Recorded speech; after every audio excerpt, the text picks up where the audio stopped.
This is Moshe coming to you from Israel in the Galilee on the 24th of March. Today, what's it, Tuesday? It's about 8:40 in the morning. A little bit of a late start for me. I'm trying to analyze everything that's going on here, which is extensive. It appears the sleeper agents already started hitting America. I'm not talking about finding pipe bombs and bombs in various places, and those are more like people that are going to a mosque and they're listening to some lunatic psych them up, and that's not real sleeper agent stuff. Listen, bomb scares are nothing.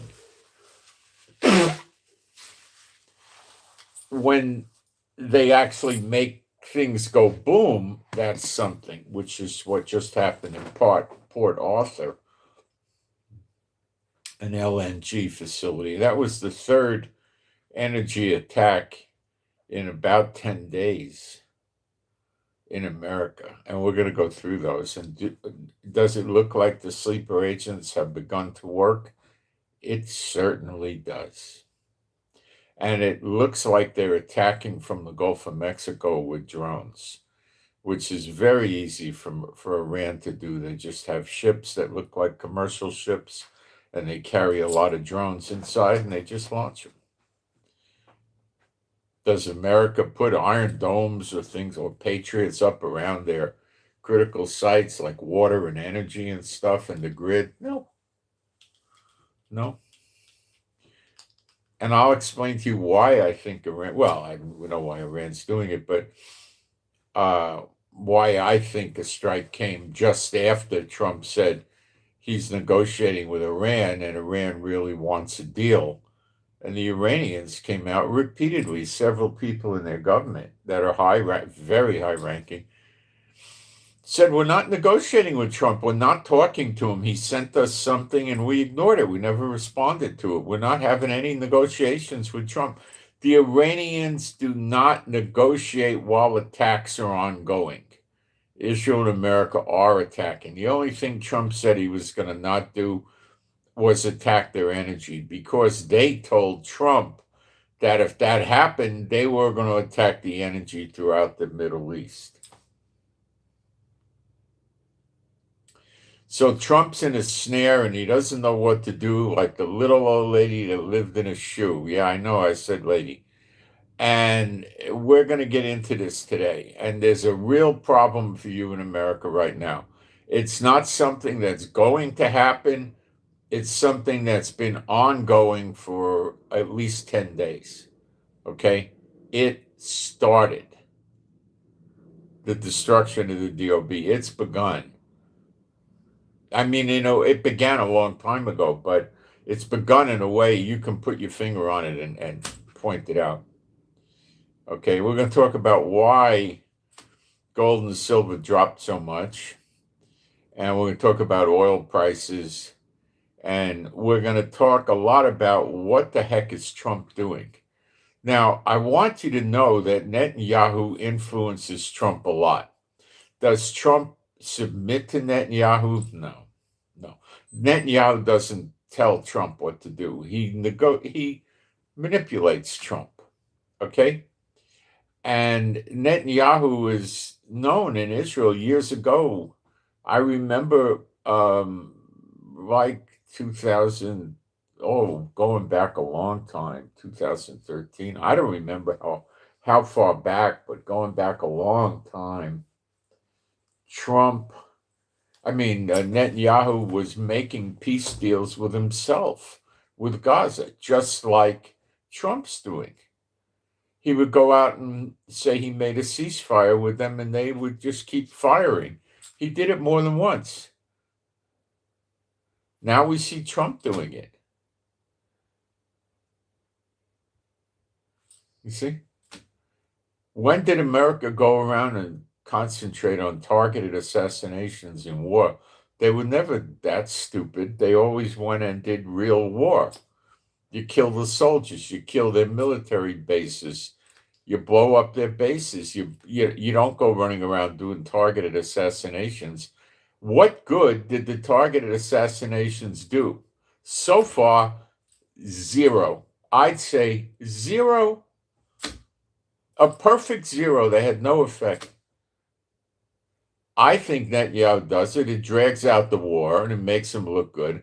And then when he negotiates with them, he can threaten them and say, "Oh, you'll be dead next week." Like the Godfather. I'm giving you an offer you can't refuse. Egomaniac, lunatic stuff. Okay, Netanyahu is a terrible leader.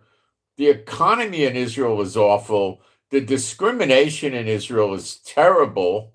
Okay. He lies like a rug. He doesn't quit lying. He's on criminal charges and he won't go to court. He says, "Oh, I got a water fight." You're dealing with a living, breathing sack of garbage rotting away.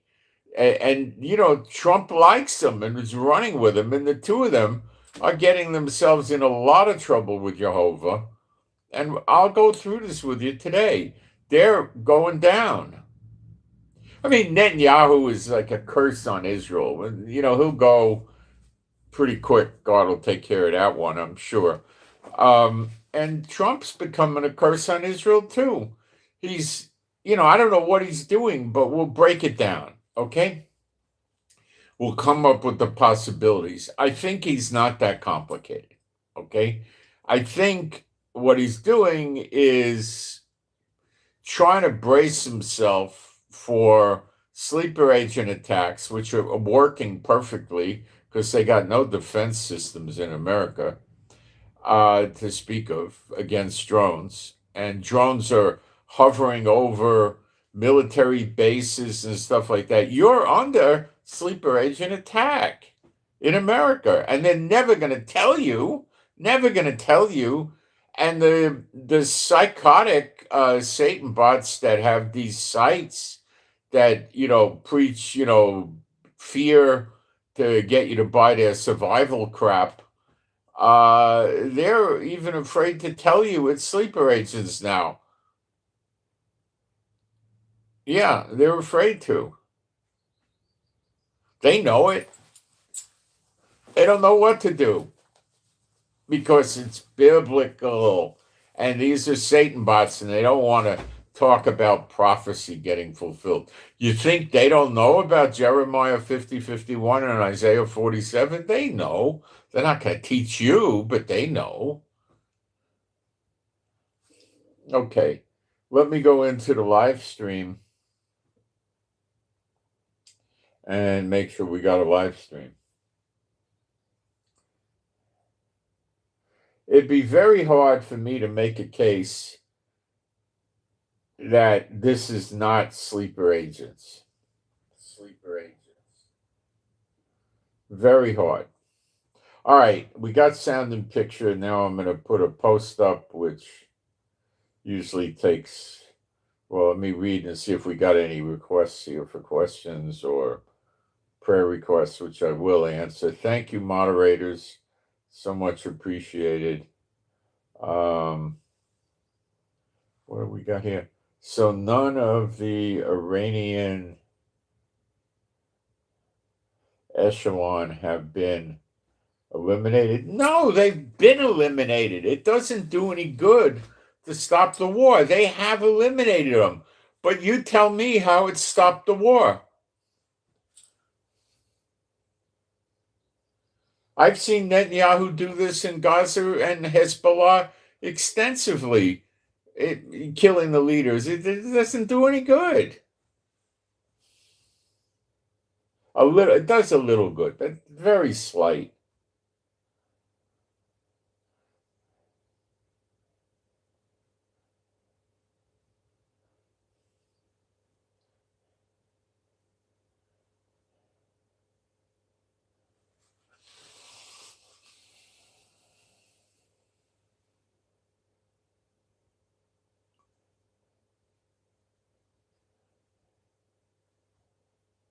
It empowered the Iranians, the people, we the people of Iran, but they're not doing jack about anything. Made them feel good, I agree. That's no way to fight a war. Look back at World War II. Look back at World War I. Look back, and that's how you win a war. Or even go back to the days of Saddam Hussein. They didn't target and assassinate him until they arrested him. That's not target assassination. What they did is they blew the soldiers up. You want to win a war, you kill the soldiers. Okay? You want to play games and drag wars out so you don't have to go to court and worry about going to jail and dying in jail because of your corruption cases? Do targeted assassinations.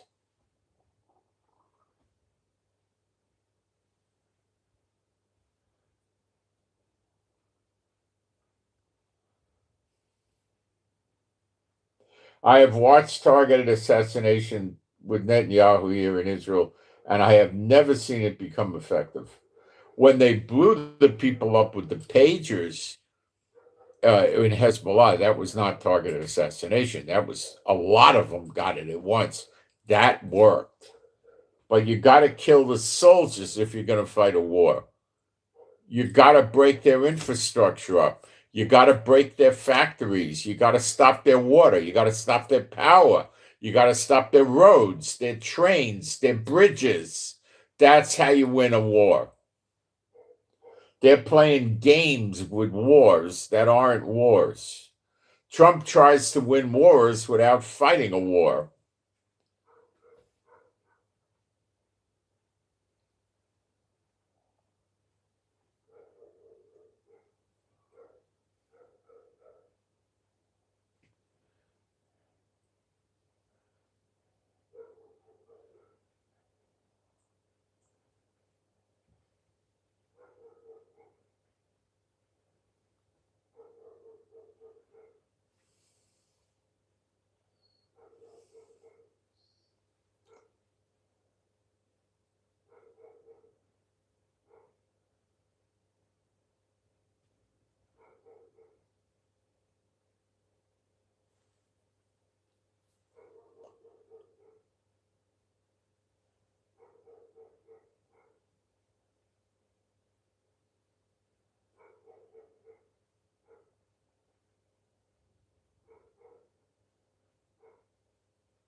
Okay.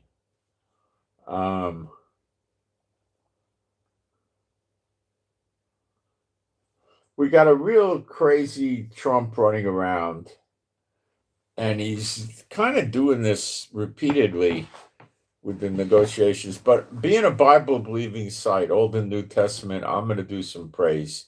And you could join in if you like. There is no God like Jehovah. There is no God like Jehovah. There is no God like Jehovah. There is no God like Jehovah. There is no God like Jehovah. There is no God like Jehovah. There is no God like Jehovah. There is no Messiah like Yeshua. There is no Messiah like Yeshua. There is no Messiah like Yeshua. There is no Messiah like Yeshua. There is no Messiah like Yeshua. There is no Messiah like Yeshua. There is no Messiah like Yeshua.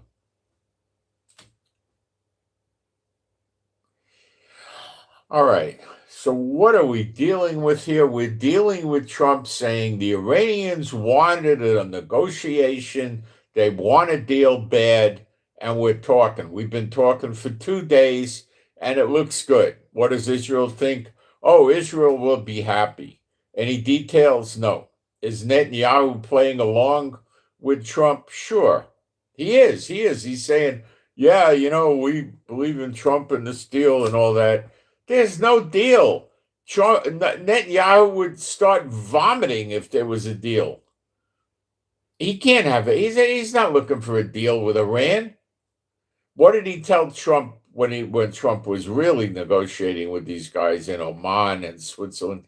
He said, "You're wasting your time with a deal with them, Trump. They break all the deals. It's a waste of your time." It is. And Netanyahu knows that. So all of a sudden, he's pro-deal with these lunatics in Iran that want to genocide us? No. There's no deal. They're not talking.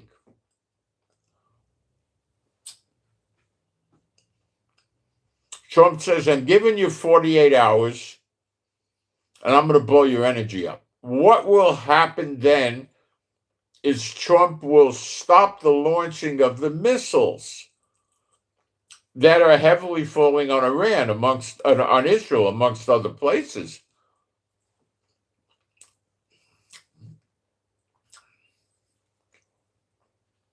Now, how many people do you know that are world leaders that are not Satan bots? If you know your Bible, there's none. Satan's the god of this age. This age is still continuing. It ends when Yeshua appears in the clouds. It's not happened yet. And every country is run by a Satan bot. That's why they hate us so much. So now Trump gave Iran another 5 days to shoot missiles into Israel. Where did we see this previously? Well, when Richard Nixon was president, there was a war. Israel got attacked. There was a treaty with America that America would help Israel with military equipment. And Nixon calls up the prime minister of Israel and says, I know we have a deal, but out of respect for the Arabs, I have to wait 5 days till I give you the help. I will after 5 days. Trump's just another one of them. There comes the same 5 days again. And Netanyahu will say, yeah, let's blow Israel up. We'll get rid of the Jews there. You know, Netanyahu's just a self-hating Jew. You think he's really pro-Israel? He's pro-Satan. He hates Jehovah. He hates Yeshua. He doesn't want to see restored, redeemed Israel.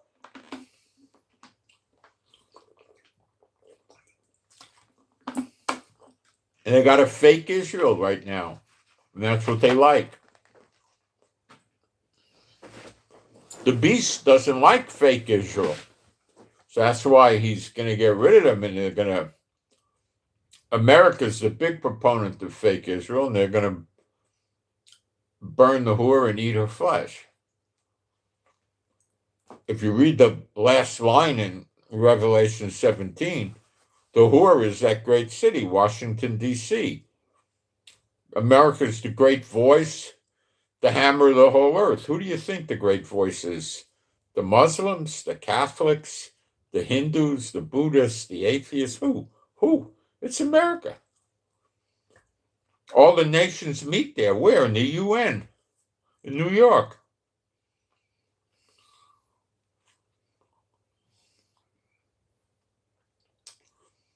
If you think America is not the daughter of Babylon, I'd love to hear your arguments, but they got to be based on scripture. It's a waste of time to sit there and say, well, it's just not. Oh, it wouldn't be the case. You know, that's all nonsense. That's immaturity. With scripture, show that it's not the daughter of Babylon.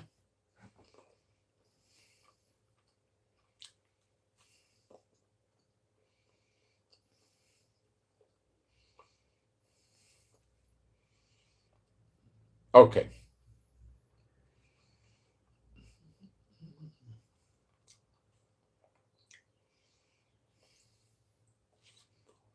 The Marines and the amphibious ships, I think some are already here. And they should be here by the end of the week, by Friday. At least more of them. Maybe some will roll in Sunday or Monday, but they're coming. So did Trump say, I'm not going to attack Iran? No, he's been attacking Iran after that. He's saying, I'm just not going to attack their energy. Because the Iranians turned around and said they were going to shut the electricity off in the Middle East if that happened. Well, without electricity, your oil refineries are definitely going to go dormant, right? So Kuwait, Bahrain, Qatar, UAE, Oman, Saudi Arabia, are not going to be doing anything with their oil, or they're not already. They're already stopped pretty much, and their LNG, liquid natural gas, the propane stuff. So they already stopped.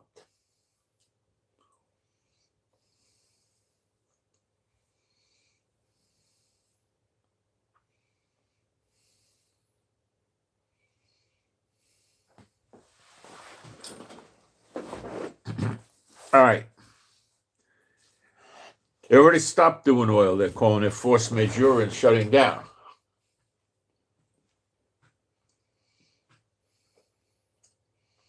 Why did gold prices drop? They're like in the 4,300s today, and gold's in the high 60s.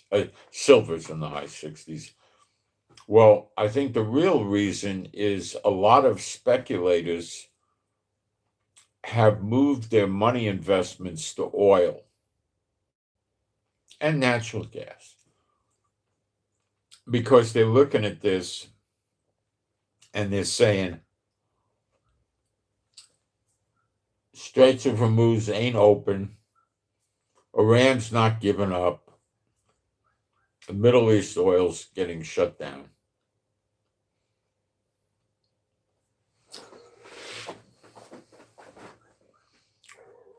I'll go buy oil futures at $98, $100 a barrel.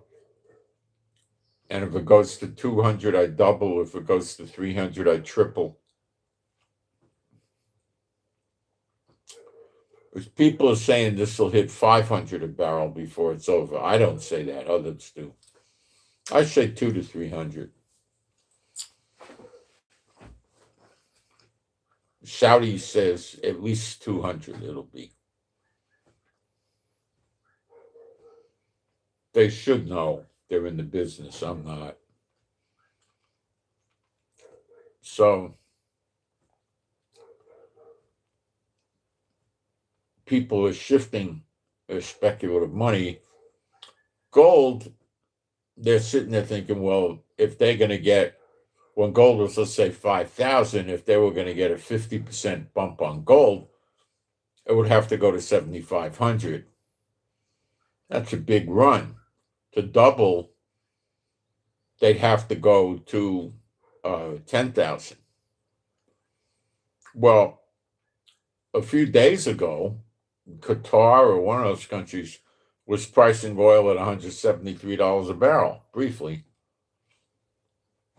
So they're sitting there looking at this and saying, well, me making 75% or 100% is not far off. Let's go put our money in oil. So the demand for gold went down because the speculators dropped. Now, there's people saying that the Gulf states are liquidating their gold and silver because they're trying to shore up their currency because they're not selling oil and natural gas right now. That's nonsense. They've got such large gas reserves. It's not even funny. That's the kind of behavior you would see in July, not now.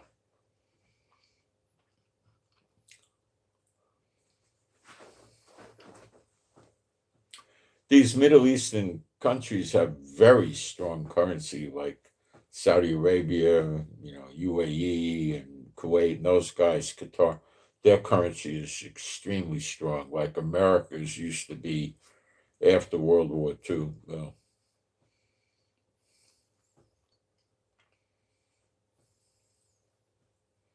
let's see what the U.S. dollar is doing. I haven't checked that.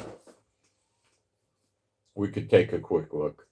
We'll just bang it like against the euro or something, just get a quick idea. Go to xe.com.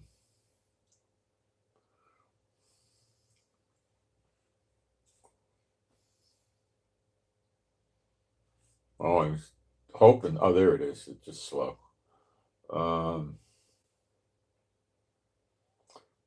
Let's put it against the shekel first. Should be able to. Oh, it went up slightly. Not very significant. Let's go run it against the euro. That'll tell us more than the shekel will. Um,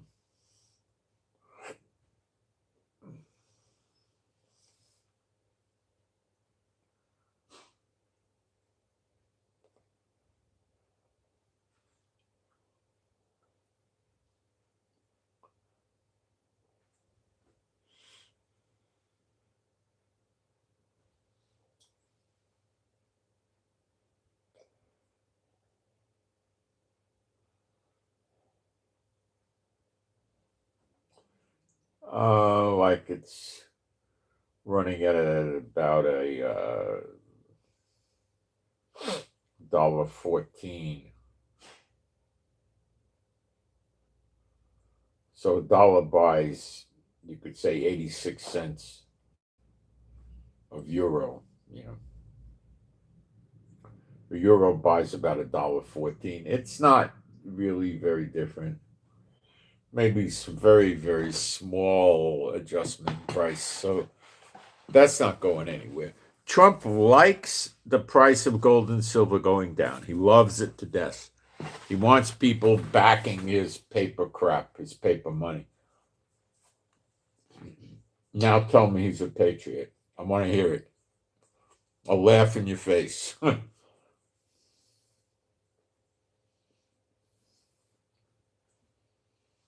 um,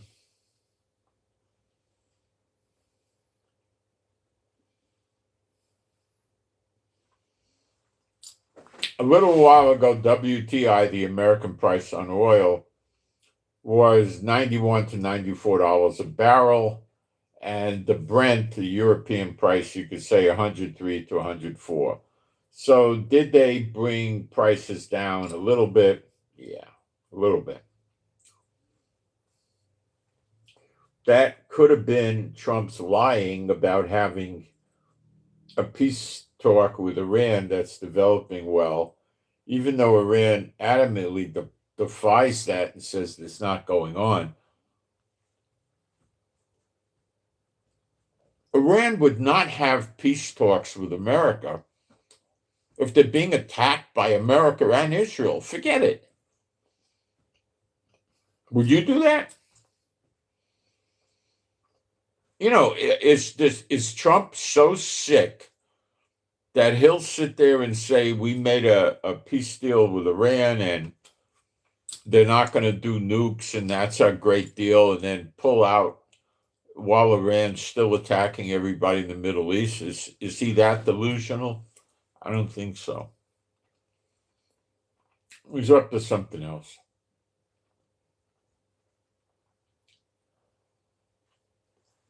What's going on with the Jews in London? Here's what they say. We are scared, terrified.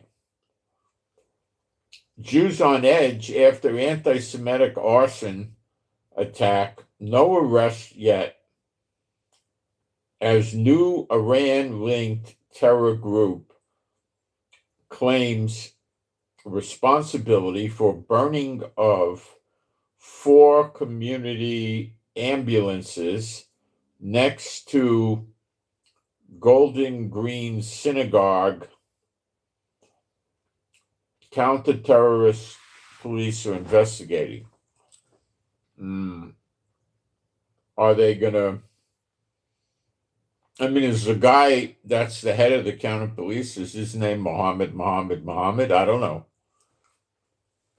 I don't expect under Starmer the UK to do much.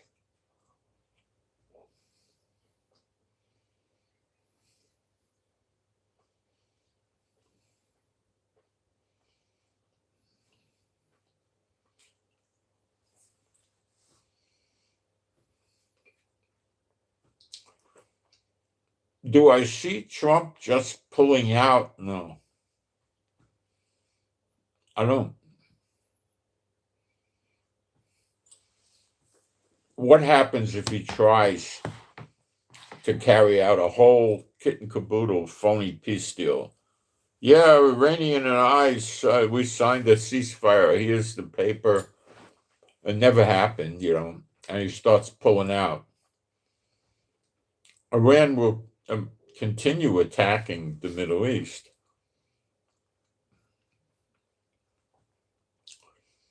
They will continue their blockade on the Straits of Hormuz, the Persian Gulf. It will not stop. Okay. They already have shut down liquid natural gas and oil in several countries, and they'll keep pushing it to get it all shut down. Kuwait, Bahrain, Qatar,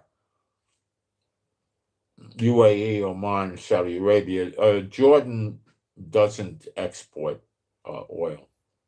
Yemen does, and they're small potatoes. Okay, so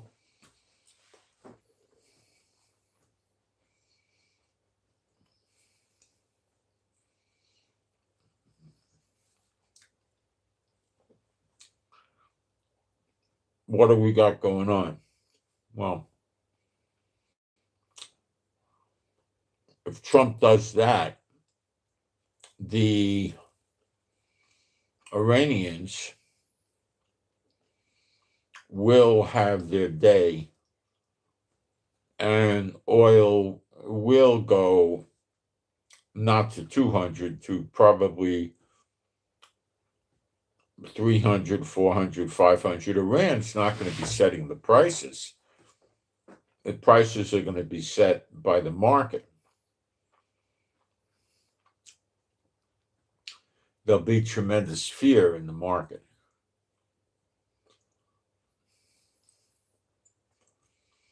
Israel will continue to be attacking Iran. Israel is not going to attack the missile cities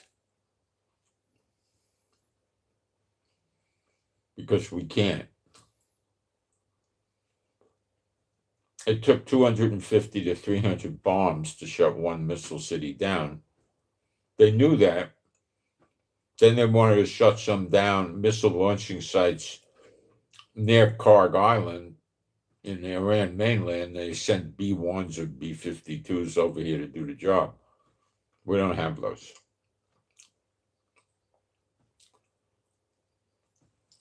So if they keep attacking Israel, what Israel will do is take the grid down, take the water down. I don't know if we'll hit desalinization. I don't think Netanyahu's got the guts for that. They'll wreck the infrastructure. Whatever's left of it.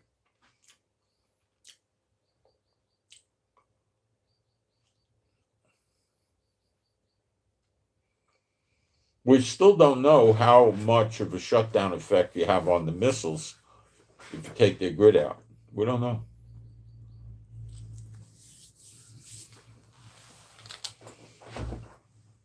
Our missile takedown capability improved the last day or so. There was some human mistakes being made, they told us. As evidenced by the improved accuracy, I would say they're correct.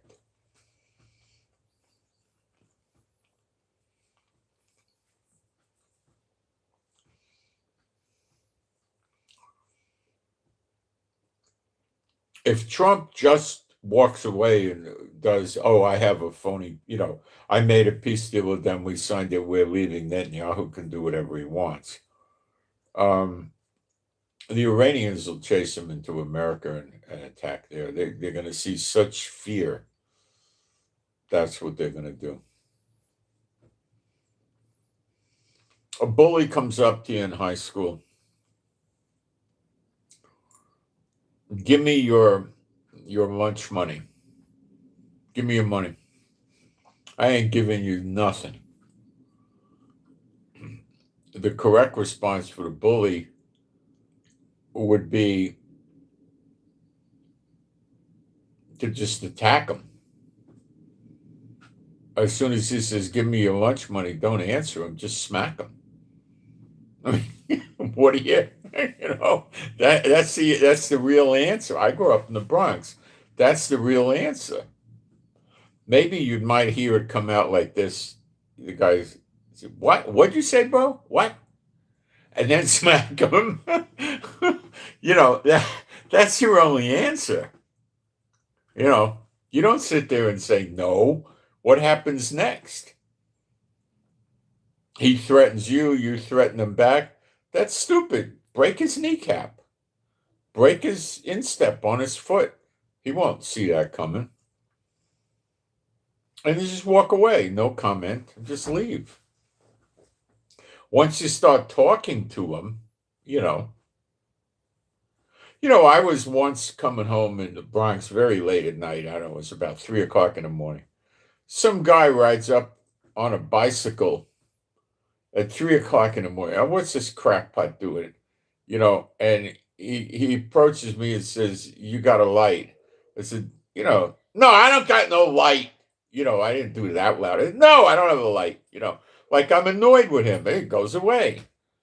You know, I, you know, I don't remember exactly. I said, "No, I don't get," something like that. He said, "Well, what am I going to start with this guy for? I'm just going to have trouble with him." You know. I mean, I could have threw him off the bicycle and smacked him in the head, but one problem you get is undercover cops ride around on bicycles. Well, back then they did, but they don't come up on people and do stuff like that unless maybe he was trying to interrogate me or something, which they don't. He was no cop.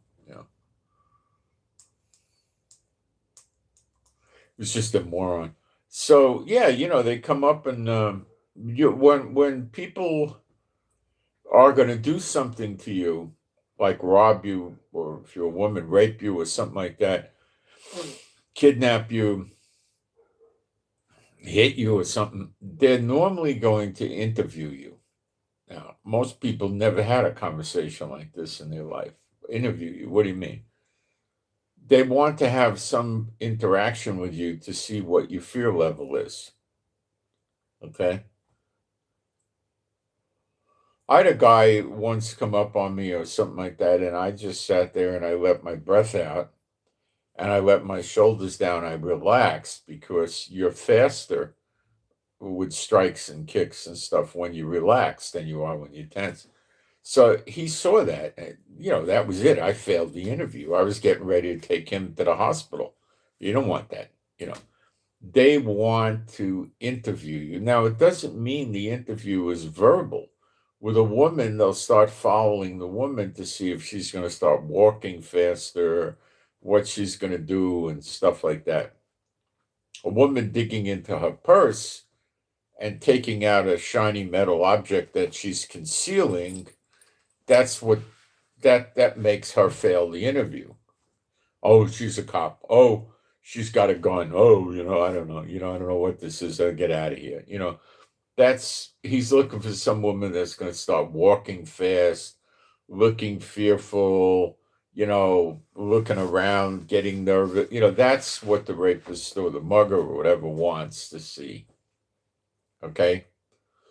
The last thing they want to see is you stop, look at them, size the situation up, and then do something that they're not going to like stand in between two parked cars.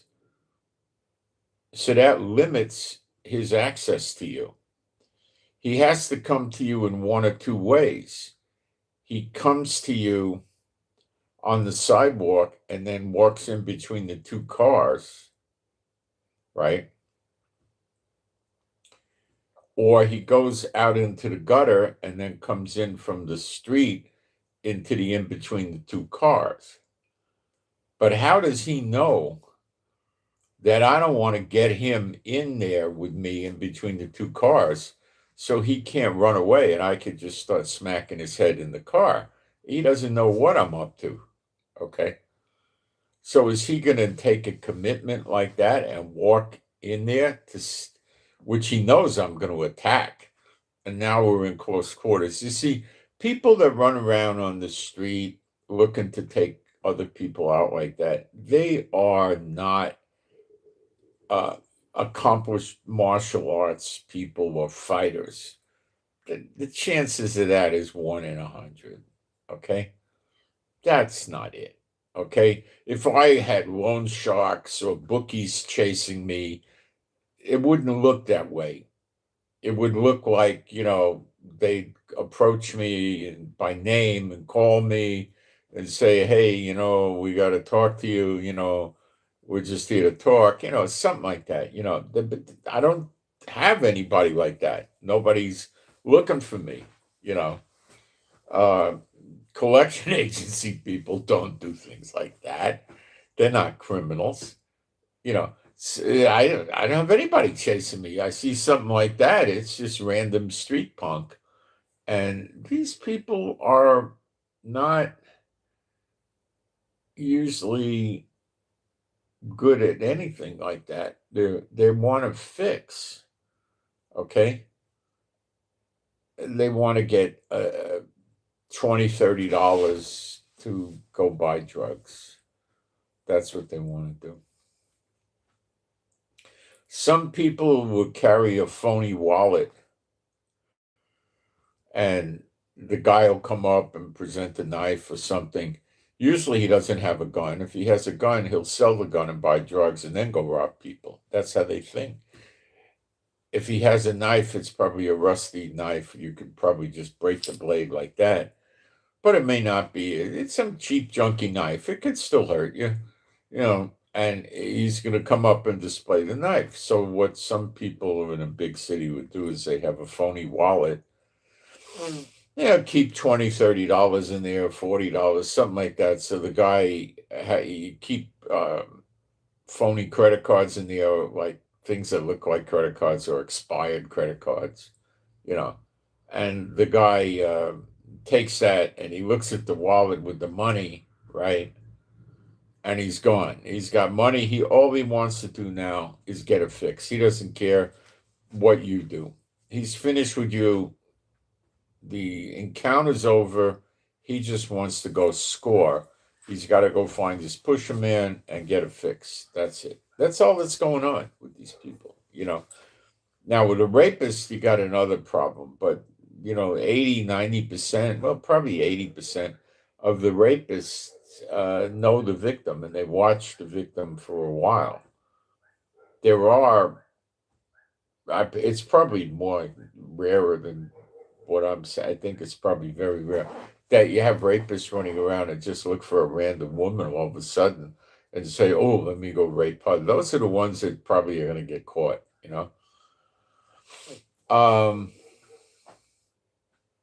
So, Trump's not dealing with Iran correctly.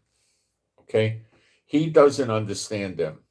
And they're confused by what he's doing. But I believe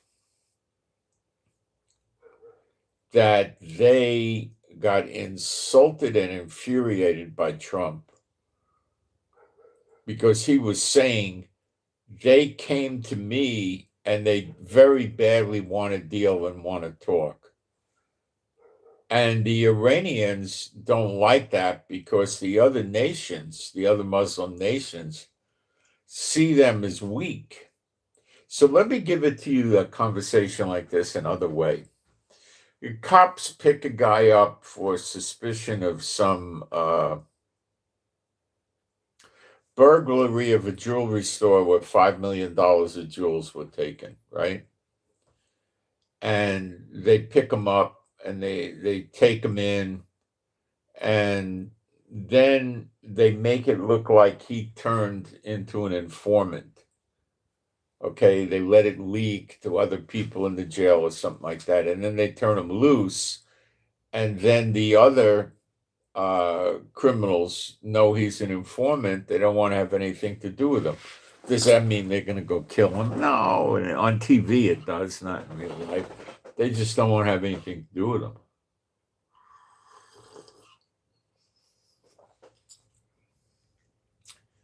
They made that movie Goodfellas about 30 years ago with a lot of stars were in it. Robert De Niro, I think, and Ray Liotta and a few others. And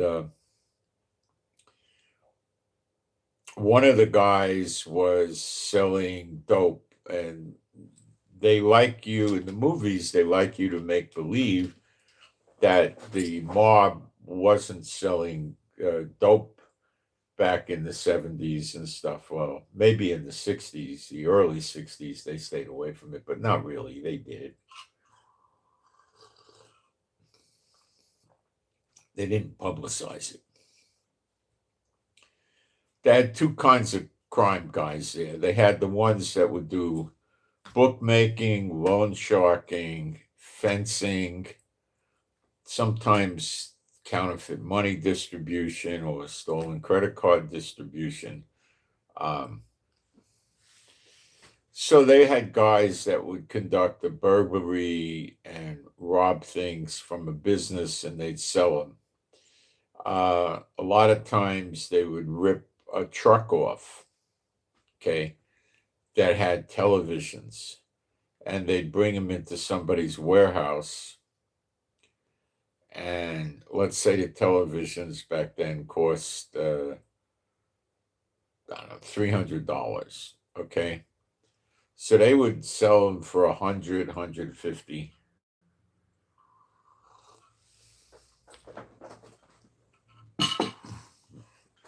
So they had friends of theirs that were not career criminals, but would fence for them, sell stolen goods, right? So they'd go over there and they'd bring them 3 or 4 TVs or 5 TVs, right? And they'd say, sell them, but take your time. You need to give me $100 for them. Okay, so you sell them for 150. Okay, and when you sell them, you come pay me. Okay, yeah, all right. Take your time. Be careful. So they sell them to people they know. Cheap, right? When I say it costs 300 in the store, it means the cheap store like Walmart would be 300 on sale or something, right? Maybe it's 475 in a retail store, not on sale. All right. So they go and that's how they would do it. And they would do it with fur coats was another one they did. They would do fur coats like that. They'd go give their friends that do this for them. They give them, 5 or 6 fur coats and pay me when you sell it. And if you can't sell it, you give it back. They don't do it the way you see it on TV. They didn't sell. All right, they give it to somebody else. They don't worry about it that much, right? Then they would do stereos, back then. Whatever they seemed to hijack, they would a lot of times they'd hijack liquor, and they do the same. Well, a lot of times they would do that, or they would new people that owned bars and restaurants, and they would get them to take the liquor. You got to be careful, I think, with serial numbers on that stuff. But, that's how they operated, there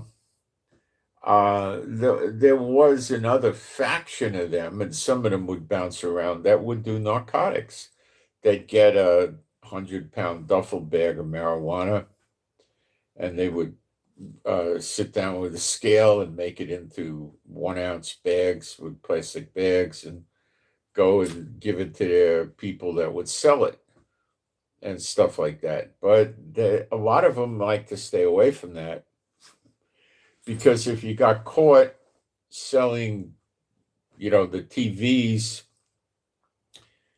and the fur coats and stuff like that, it wasn't that big of a penalty. You would get a year, 2 years, 3 years. You didn't get that much. Why? You didn't hurt people. It didn't put you away. But when you got caught with 100 pounds of marijuana, they'd give you 10 years.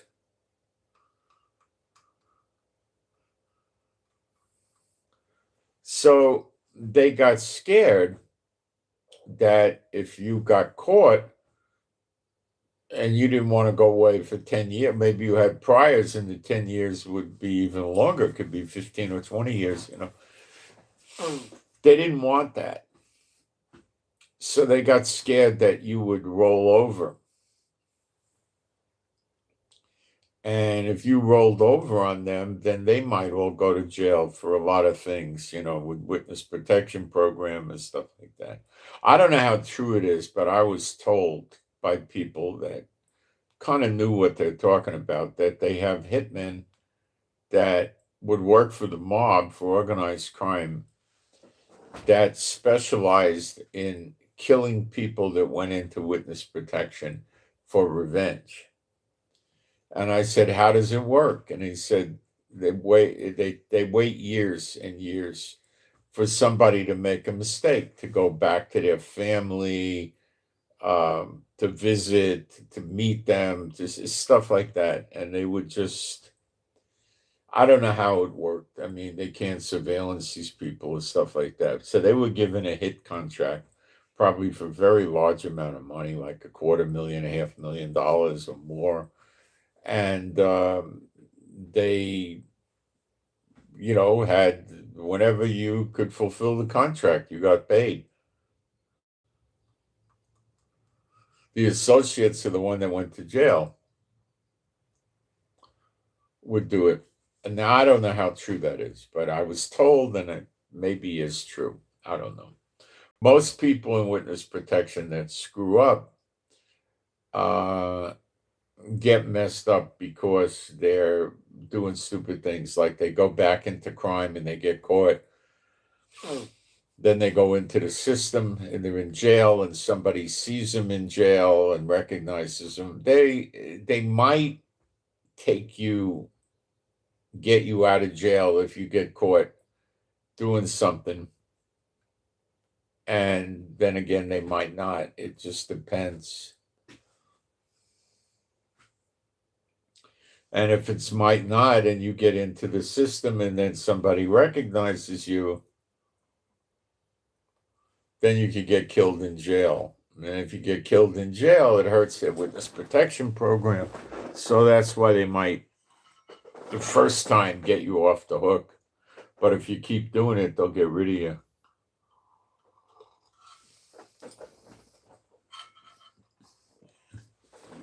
They support the guy, so what are they going to give the guy? They're going to put him in the Midwest or the Northwest or something like that. If he's got a wife, they give the two of them like $3,000-$4,000 a month. That's all they're going to do. So they get a cheap house, and they could buy food and stuff like that. And if they want to work, they'll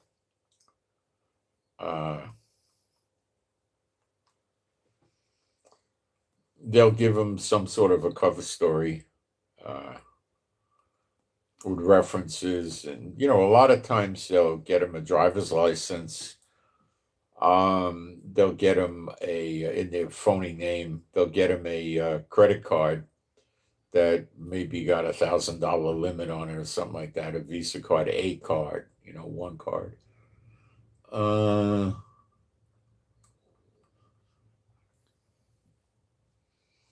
And they might get him some other kind of ID. Or they get him a birth certificate, probably. What else? A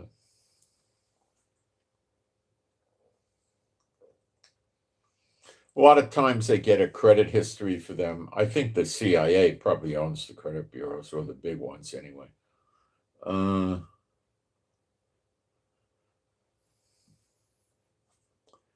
They'll get them.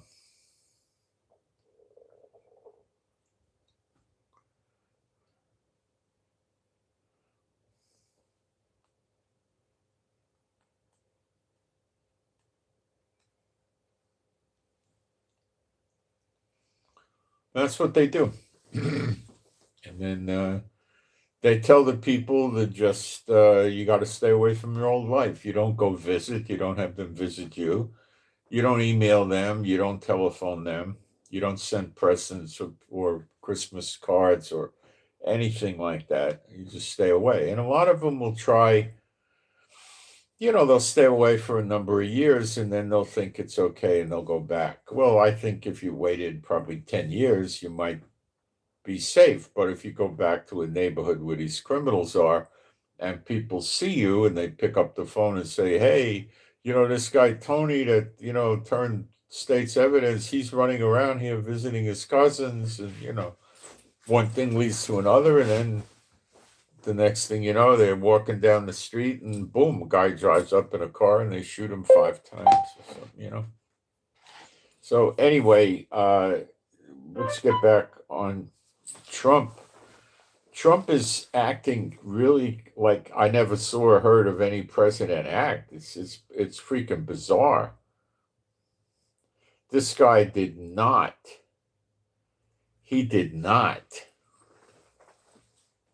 have any kind of meetings with Iran. I'm telling you, they wouldn't have meetings with him while the attacks are ongoing. Meetings with him while he stages military equipment, yeah, that's one thing. This is something else. I don't know if Trump does just walk out of the war. Somebody in the chat has been telling me that, and that seems to be, something that you have to put on the table.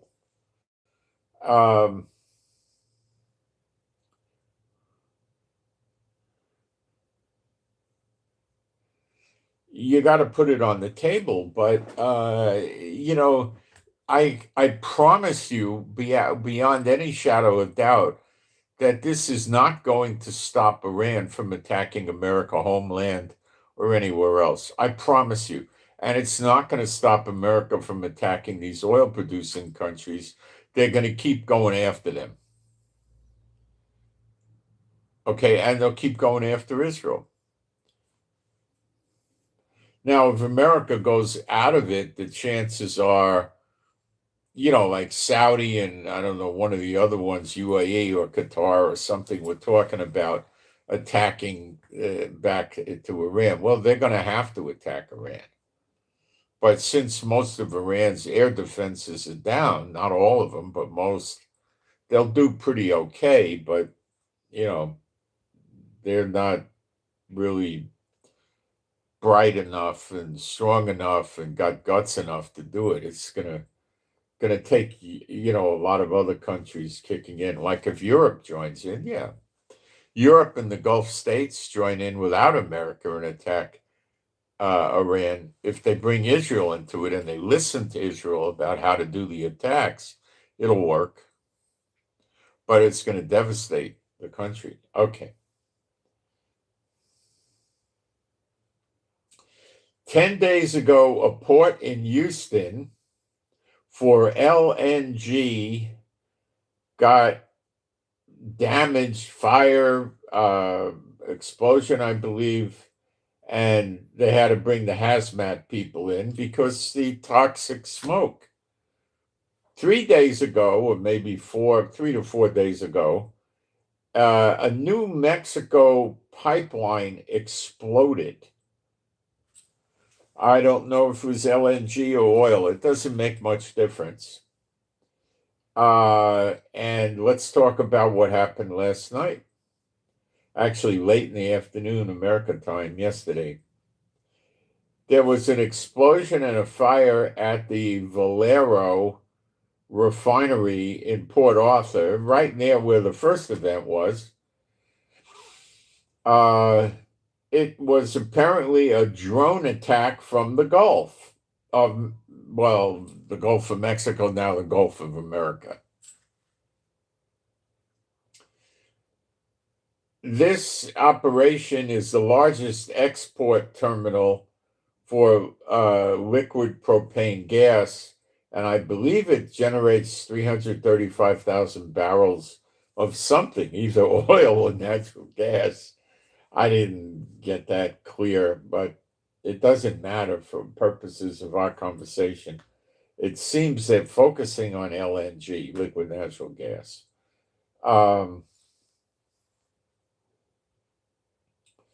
Fire, explosion, the people were told to shelter in place. The hazmat people were coming. The alibi story from America or the people in charge is that a heater caused this fire. Oh, sure. Yeah. Let me play my violin. Yeah, heater. Yep. Okay, I believe that, of course, because it came from America or the government, the local government, or whatever. Um,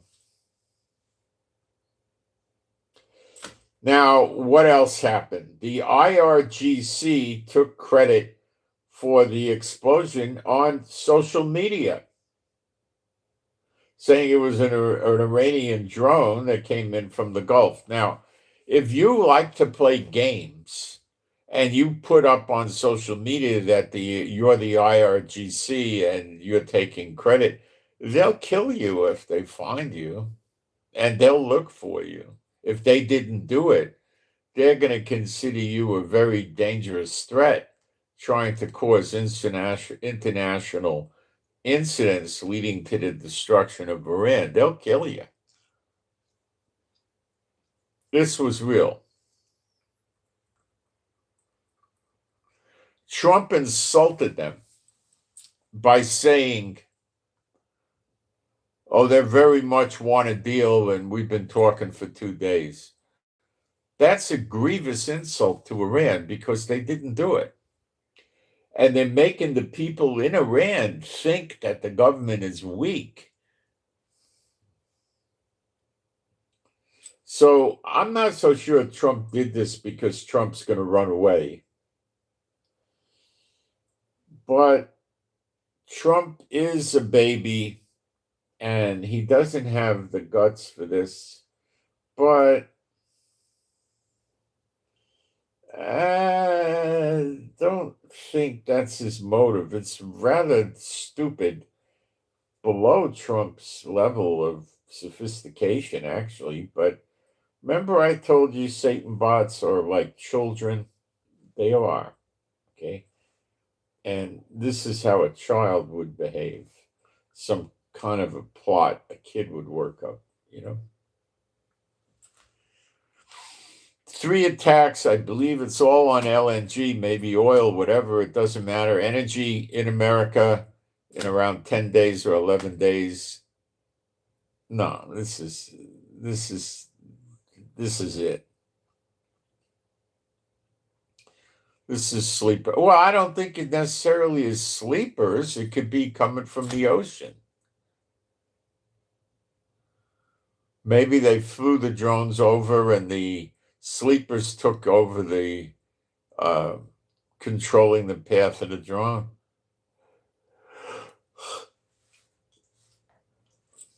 I don't know. But the IRGC took credit, and now Trump doesn't know what to do, like the little old woman who lives in his shoe. What does he do? Why doesn't he want to attack the Iran their energy? He's scared. I mean, he has not liberated the Persian Gulf. He's got, what, 6,000 Marines coming over here, 3 amphibious landing ships. I getting no reports of aircraft or naval ships leaving the area.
They began, and they're going to just escalate.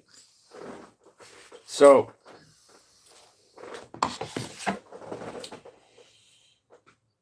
Bahrain proposes the use of force to protect the Straits of Hormuz shipping, and they can't sell their oil. So they're talking about force. Eventually, they're going to do force. They're scared, really scared. But Iran is attacking them anyway, and they're stupid. These are the children of the billionaires from decades past. And they grew up with bodyguards. Nobody bullied them in the schoolyard. They had bodyguards. They got anything they wanted. They were 16. They wanted a Ferrari or an Aston Martin. They got one. They got two. They never flew commercial. They always flew on private jets. They never took a cruise. They always went on yachts. They never bought clothes off the rack. They always had tailors. They never saw their mother and father cooking and cleaning up in the kitchen. They just sat down and you eat and then you walk away.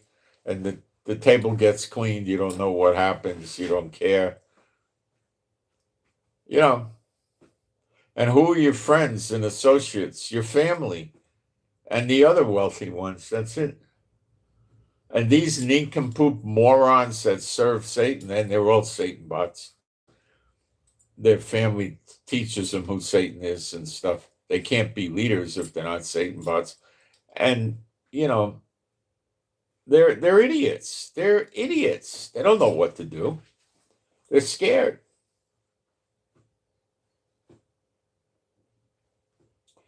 See, the type of Muslim Iran is not the same as the ones that the Sunni want, that they think it's okay to have kings and emirs and sultans and stuff like that steal all the money from the country for their own pleasure. Iranians are not that bad. They steal the money to buy weapons, not to buy, Rolls Royces and plate them in gold,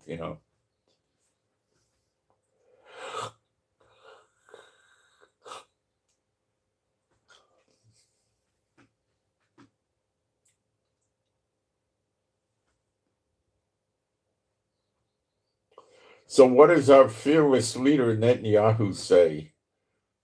The potential Iran deal touted by Trump would protect Israel's vital interests.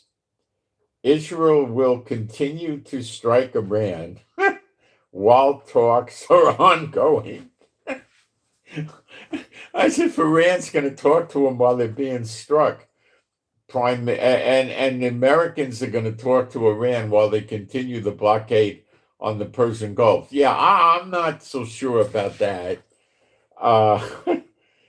Tehran said to seek control over Hormuz Strait may be willing to pause ballistic missile program and reduce enrichment.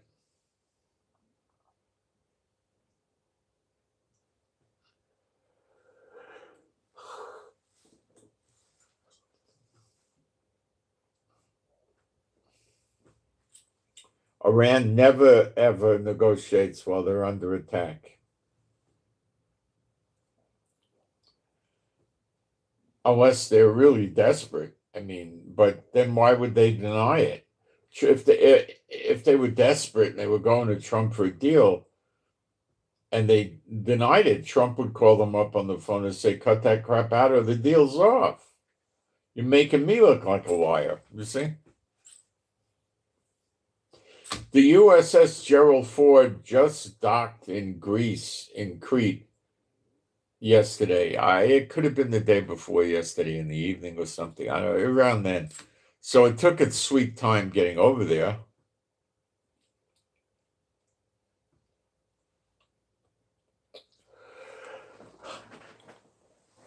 So the Gerald Ford's not turning around and coming back this week. It's there for repairs. It's going to be there for a while. This is something that's got Trump troubled. Trump may want to replace the Gerald Ford before he goes through with the energy attack. He might want more than just one aircraft carrier extra here. He may, which would bring it up to two. He may want to have three. So let's say they got 80 planes on average. You got another 240 planes. That's a lot of planes. Aircraft carrier pilots are very, very accomplished, by the way.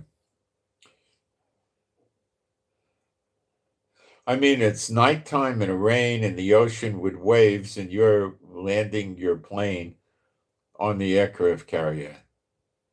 It takes a certain kind of pilot for that, wouldn't you think?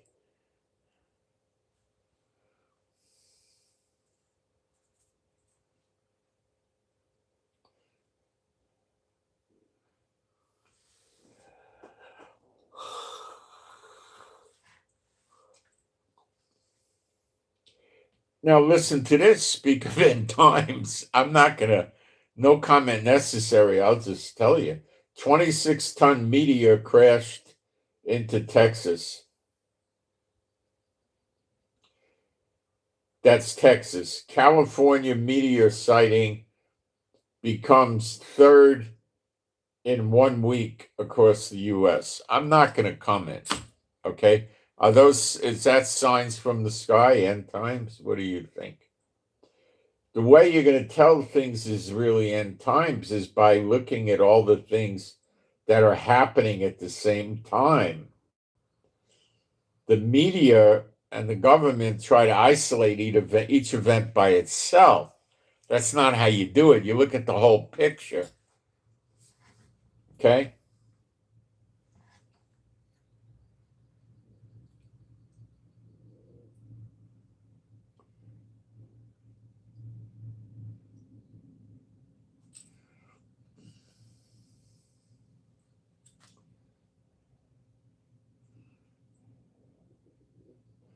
This is what we're hearing, that the U.S. has approached Iran.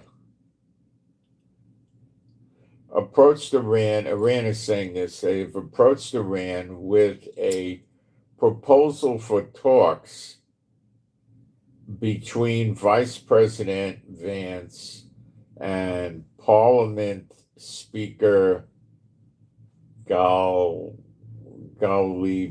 Bot.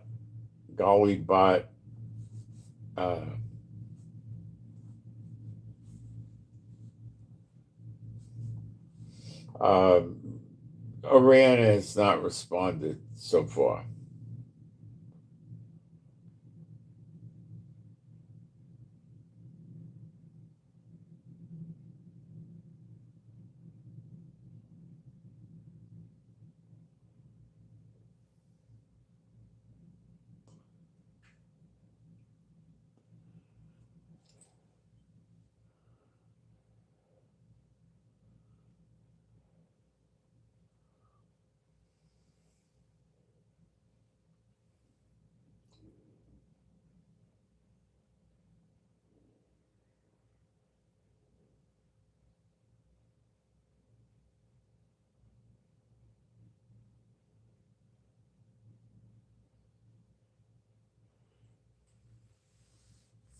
So I'm not really going to go out and think that Iran is in negotiations with America because it just doesn't make any sense.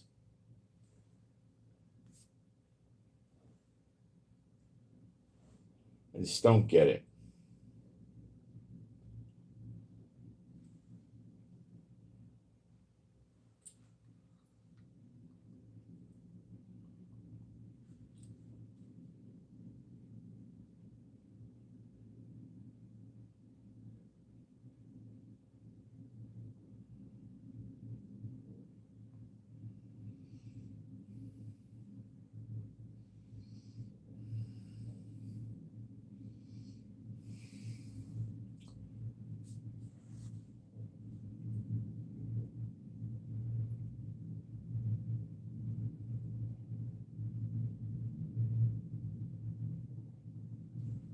This is also what we're hearing from Iran.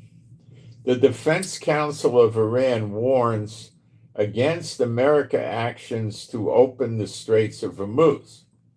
So they're telling America, don't you dare open the Straits of Hormuz. An attempt on our coastline and islands, that's the Karg Island Trump is intending to occupy, will lead to the laying of naval mines in all shipping lanes in the Persian Gulf.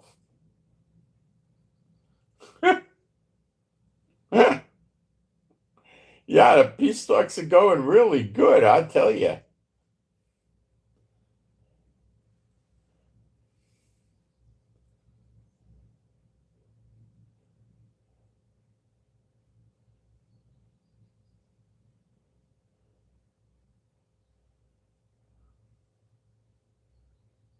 I told you this at the onset of this battle, and I tell you again, it's possible that we'll see an interruption of the fighting and then it'll resume, but you're not going to see it go away.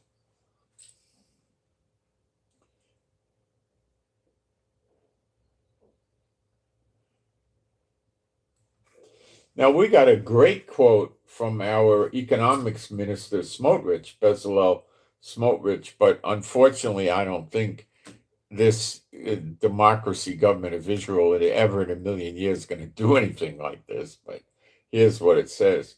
Quote from Minister Bezalel Smotrich, making the headlines in the Arab media. The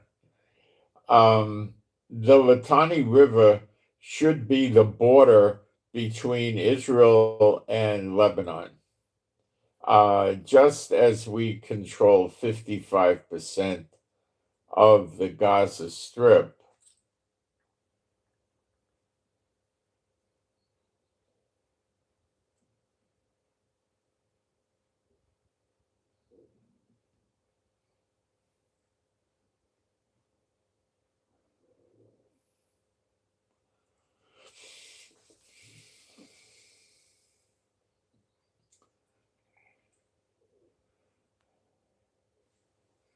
Now, I don't think the UN, I don't know. I mean, this is end times. Maybe it will happen.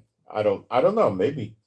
I'm not so sure it will. I mean, it's going to happen, but not through this government. Netanyahu will croak about that, you know. You'd say, oh my gosh, what's Satan going to do to me if I do something like this? You think he doesn't think that way?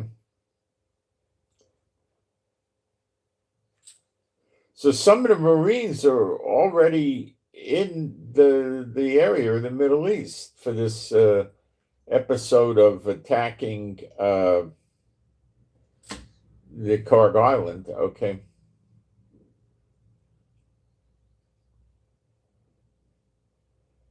So what happened after Trump announced his wonderful deal with peace with Iran? Let's look at oil prices. The Brent was 112 before, and the WTI was 98.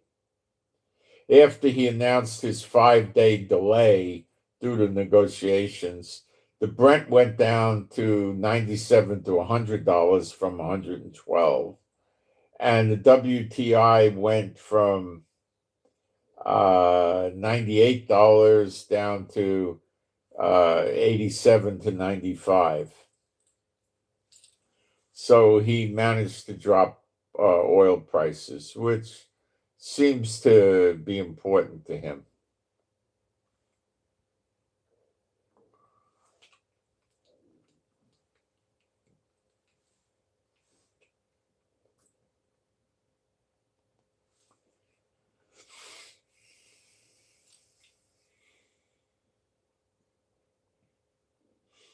So Trump's deadline that he says the 5-day extension seems to line up with the Marines coming here.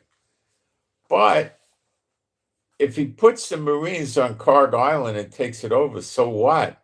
The Iranians are still going to attack the electrical grid in the countries in the Middle East. Now, there's, you can cut a cable and stop the electricity. I mean, you'd probably have to cut 50 cables, and you're going to stop the electricity and it'll take them a day or two to repair it, 3 days, something like that. but they're probably talking about putting such a hurt on the electrical grid that you're talking 6 months or a year or 2 years to fix it. Not 2 years, it's probably 6 months. And that means the oil goes like crazy. Now, Iran's licking their chops because if oil goes to, let's say, 250 a barrel, and they bring the West America to their knees and get rid of the sanctions, Iran is going to recover so much money so fast, they're not going to know what hit them.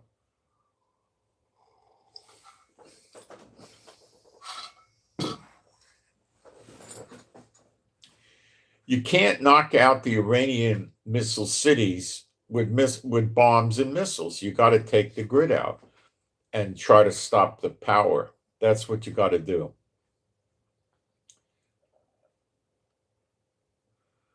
So Trump probably doesn't have the tools. Now, maybe Trump is trying to assemble a team of B-1s, B-2s, and B-52s that can carry very heavy bunker buster bombs and start taking down the missile cities. And he needs the 5-day break to get the planes tuned up. You know, you got to get ready to ship them out, get the crew, and load the munitions and send them out to go get Iran.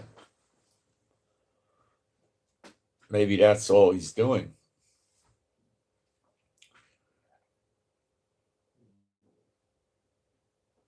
I don't know.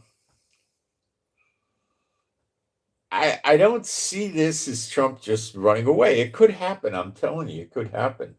But I'm not seeing it now. I'm not seeing this. But he did some very stupid things. He insulted the Iranians, and they're attacking the American homeland. See, Trump doesn't understand. They have no fear of him. If Trump brings 9 more aircraft carrier groups over here, it's not going to stop Iran. They're just going to keep going until they can't go anymore. He doesn't get that.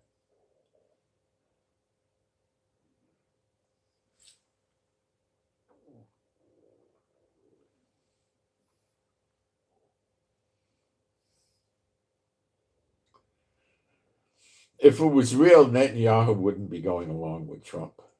What kind of guarantees are we getting? There is no such thing as a guarantee when you're dealing with Iran.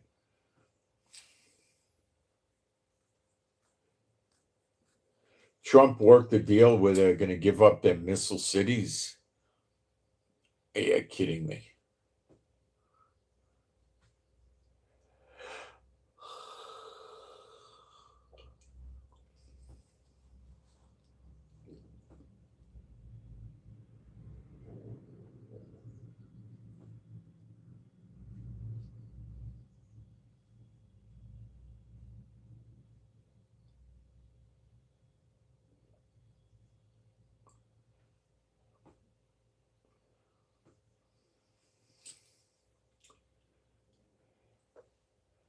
There is people saying that Trump got scared when he heard Iran was going to hit all the power grids in the region. The reason he got fearful, I think, is that would cause the oil-producing countries, Kuwait, Bahrain, Qatar, UAE, Oman, Saudi Arabia, when the power went out, would have to do complete force majeure shutdowns, say they can't sell oil, and then the oil would soar. And he's very much against that. So he was panicking and he didn't know what to do, so he did this. And it's a stupid harebrained. It's something Roger Rabbit would do. You know, it's that stupid. Or Wile E. Coyote. It's idiotic. But he did it. He's like a child. And it's not going to work. But, you know, he's obviously trying to buy time to get them to stop hitting the electrical grids. If they start hitting the other countries' electrical grids, they would figure that Trump would hit theirs correctly. So they're trying to deal with it.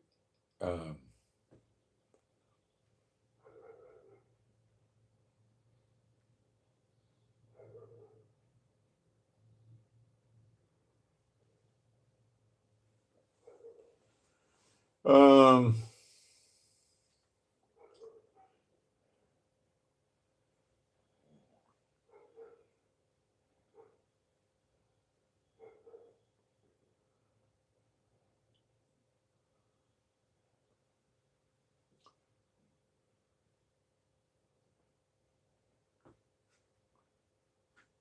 so they made a point, Iran, saying there's no direct nor indirect negotiations ongoing with Trump.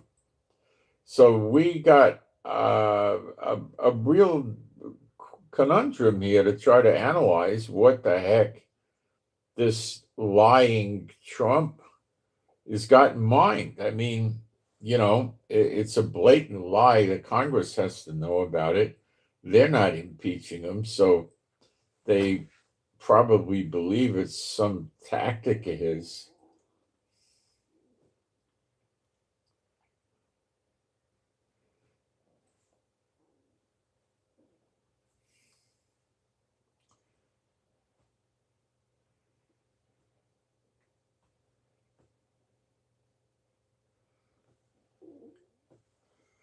I don't believe the delay is just bringing in the Marines, the Expeditionary Force Marines.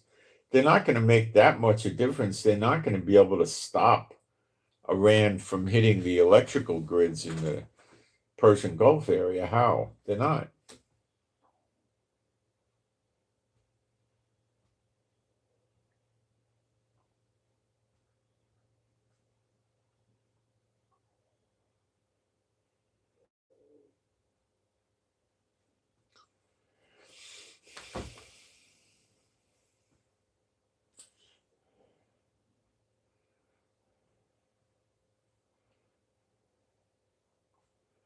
He had a lot of damage to his aircraft carrier, the Gerald Ford.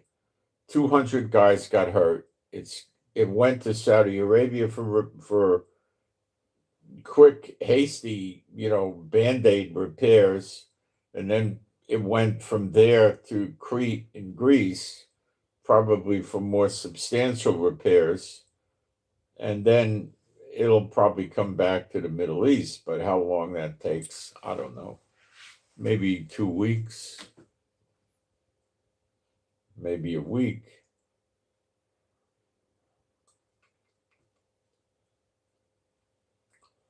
They're saying it was a laundry fire. When was the last time you ever heard of an American warship having a laundry fire where 200 sailors get injured? Thick joke. Of course not. There was a laundry fire. The fire extinguishers in the laundry room would come out, and blast the room with gas or liquids or gel or something to put the fire out. The guys would probably run out of the little laundry room area and it would get sealed off while they took the oxygen out of the room or something like that. And you might see maybe 10, 11 people at the most that maybe got hurt, not 200. You got 200 people in a laundry room on an aircraft carrier in one laundry room at one time. What kind of laundry room would that be? What are you washing all the clothes for the whole United States Navy or something? Come on. Stupid. The ship got hit. It got hit.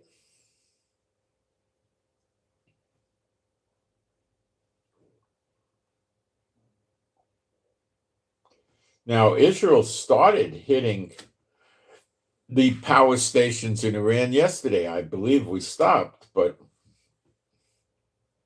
power outages were reported in Tehran as Israel was launching strikes.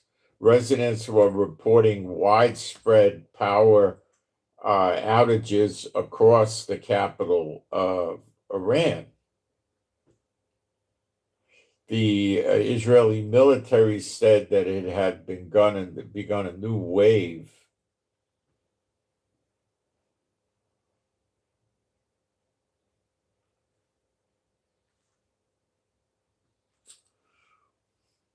Hitting the power grid.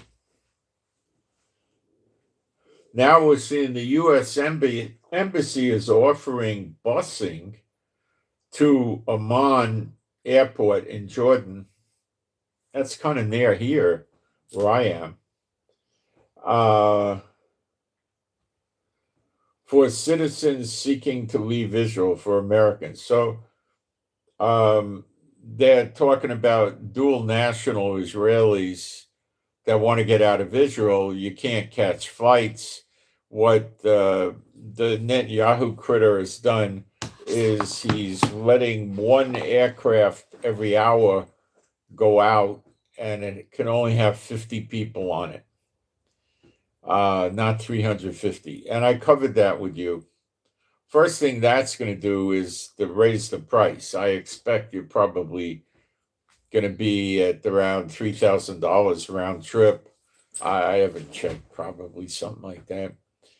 And it makes it easy because the terminal is empty pretty much. They have limited bomb shelter space in the terminal. So while you're waiting for the flight, and something happens, it's not a complete lunatic fire drill to get to the shelters with everybody running wild, because you're not having anything but carry-on luggage.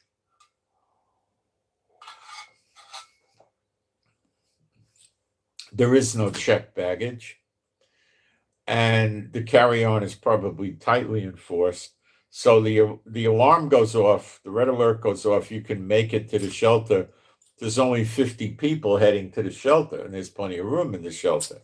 There's not hundreds of people running, tripping over each other and pushing, and that's the other thing. Now, when it comes to getting onto the runway, when you walk on the plane, they probably have you in the terminal and you walk down the ramp. It's 100, 200 feet or something. You go down the ramp and then you just walk in the plane, and everything like that's going to be done. Hurry, hurry, hurry. Come on, get on the plane. You get on the plane, they're seating you, you're throwing your bag up in the bin, you're seated, they want it fast. They probably want a 10-minute time frame. Everybody in, the baggage up, and then boom, the plane's going, doesn't have to wait to get out on the runway. There's nothing going on. I mean, it's empty. So he gets right out on the runway, takes off.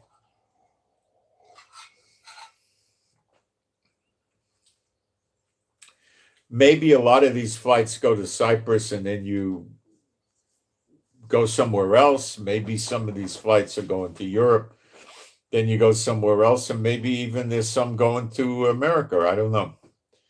But I don't think they're going to run a big transoceanic flight with 50 people in it.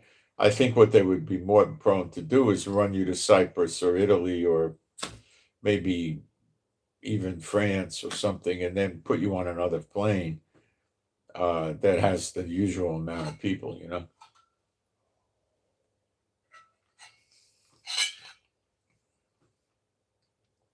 So as an Israeli, you would get off the plane, you'd be in Italy or France, and you'd be walking around without red alerts, and people wouldn't be in the war zone, and you would have to look at that and would register. Then you'd get on another plane and go wherever you need to go to live, Europe or America or wherever you're going, Australia, I don't know. So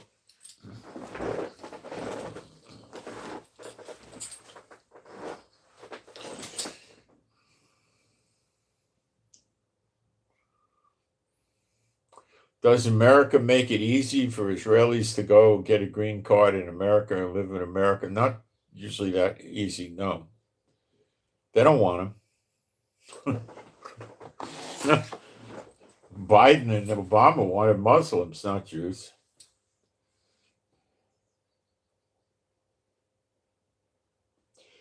So I believe Netanyahu stopped attacking the power structure. That's my take. Did we get an official announcement? No, but the fact that Netanyahu was saying he liked the Trump peace deal, that's absurd that Netanyahu would say something like that, but he did.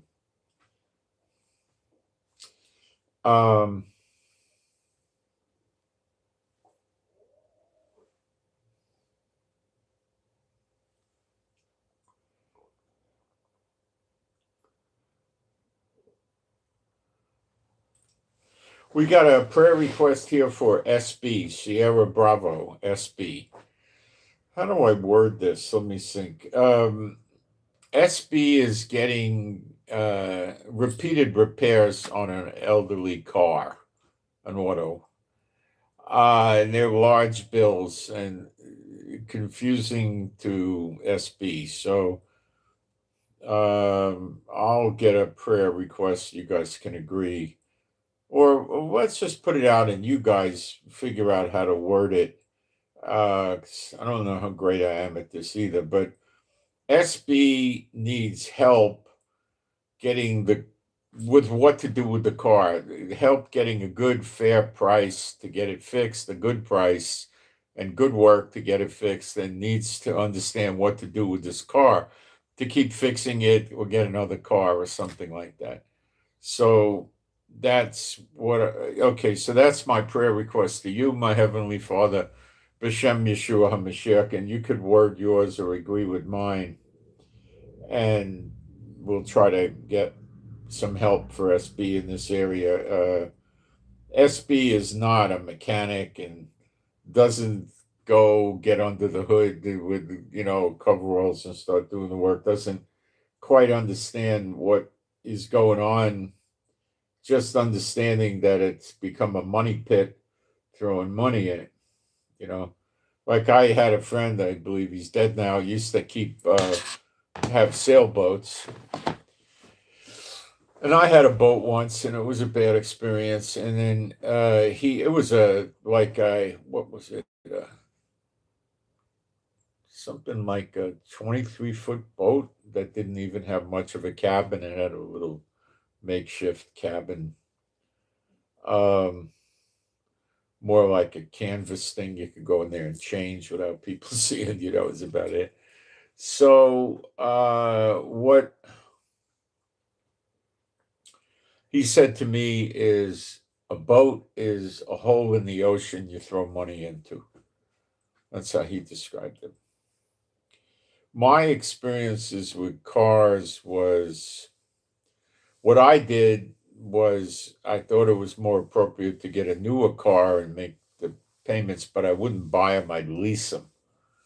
There was a difference. Leasing is a rental, it's not the same type of thing as making a purchase, which is a loan, but it's sort of, but it's not. Okay? You're renting. A lease is like renting. Anyway, that's what I did. Maybe it wasn't the best way. The best way would be to pay cash for the cars. That's be it. But I used to do it that way. Anyway,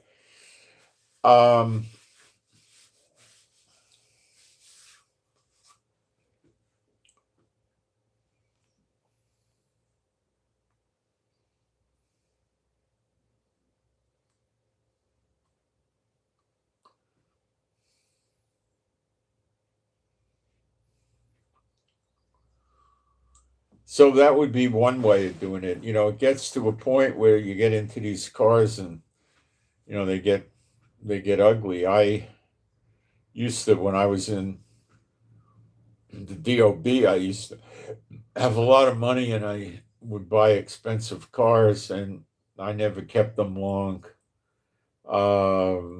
Maybe I had one Lincoln I kept 3 years on a lease and then I gave it in. I turned it in. But normally I would keep them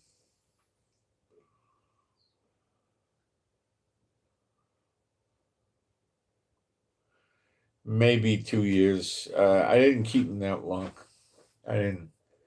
I mean, with the warranty, once they start giving you trouble, you can just get them fixed. Of course, you don't have a problem. But the warranty is usually 3 years. But with the more exotic cars, it was getting problematic. Uh, and then you got to keep getting them fixed, and then I don't know. I used to get these things, and they'd be over $100,000, and then I'd get rid of the thing after a year and a half, 2 years, and it would have, 3, 4, 5,000 miles on it or less. I don't know. It's stupid. Then I got smart, and I had the Lincoln Navigator, and that was a really good, smart, intelligent car that was luxurious, and It didn't cost anywhere near. I think it was about 60,000 back then. It was completely loaded, four-wheel drive and everything. And today it's probably 120,000, but back then it wasn't. And it was a great car, you know. And then I had a cheap car, a I think it was a Kia, and then I had a BMW convertible, I think it was, and that was a reasonable car too, a small one. It was an M3, and it was, so I got, and that wasn't that expensive either. So I got into more normal cars and stopped with the exotics, sports cars, and just got into that's what I think the best is, just nice cars and not the crazy cars. But they get so much money for these cars today. It's crazy. I bought a Porsche 911S, which was not the most expensive Porsche. The turbo was back then. I think the turbos were $50,000. This is in the late 70s. But my 911S was $16,000 around 77. And that was a very, very, very high end car. You know, um, very expensive. And, it wasn't such a great, I mean, it had a back seat that you could stuff two people in. It was barely a seat. It had a sunroof. It had no air conditioning because I was in the San Francisco area. Why do you want air conditioning?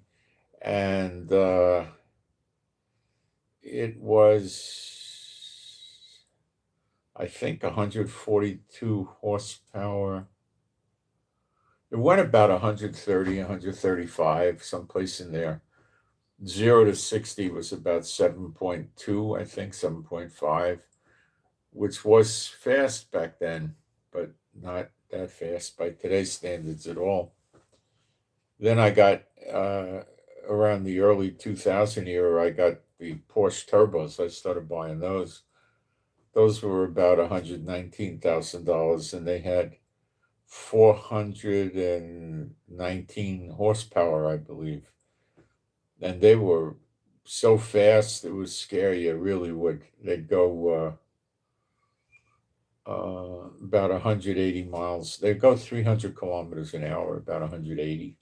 I never went 180, but you'd have to be nuts to do that on a public road. But they had incredible acceleration. 0 to 60 was about 4 seconds. But the crazy thing is, in 1964, Pontiac came out with a car called the GTO, which was basically a Pontiac Tempest, which back then was a compact car. Today would be considered a good family-sized car, but it was a compact back then. And they put what was the motor they put in it? A 390, I think. And they said it had, if you bought it with the 3 2-barrel carburetors, it was 348 horsepower, but they understated it. It was probably over 400. They did that for insurance purposes, and it went 0 to 60 in 4 seconds. But I mean, it wasn't like a Porsche; it would skid around all over the place. But it did go that fast. So what they were doing back then was understating the power of their cars, and the cars were really fast, but they tell you it had less horsepower than it really did.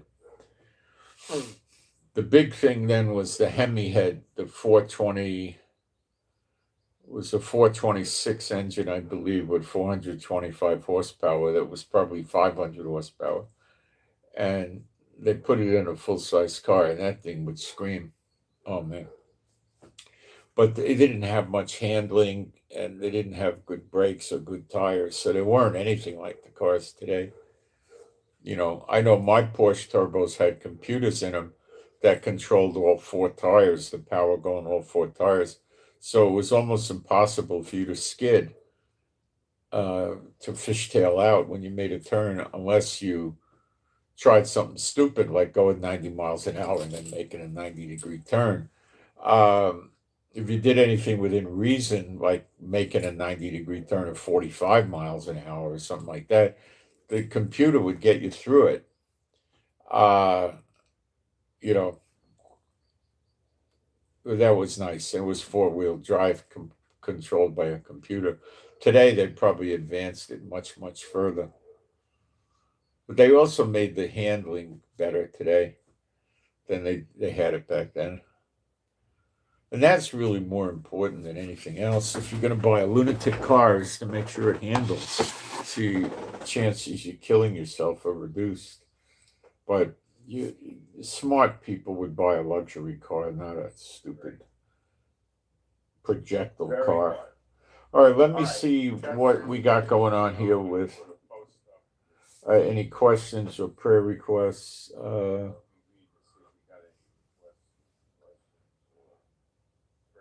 If I could make this thing cooperate with me.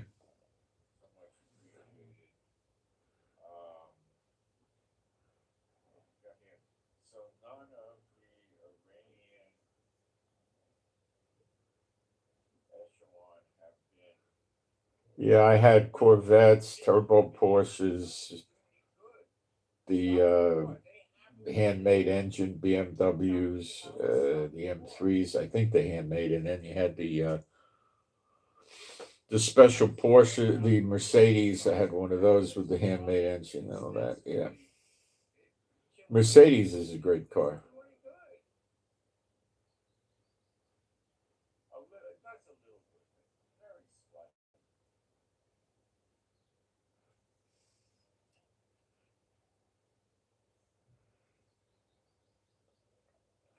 The funny thing with the James Bond cars with the Aston Martin is they're very small. People don't realize how tiny those things are. They're tiny.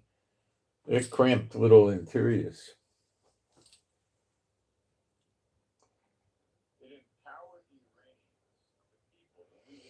Uh, yes, somebody's saying we're dealing with Kushner, not Bibi. No, Bibi is submissive to America, but not to Kushner, to Trump. Kushner's a kid being groomed.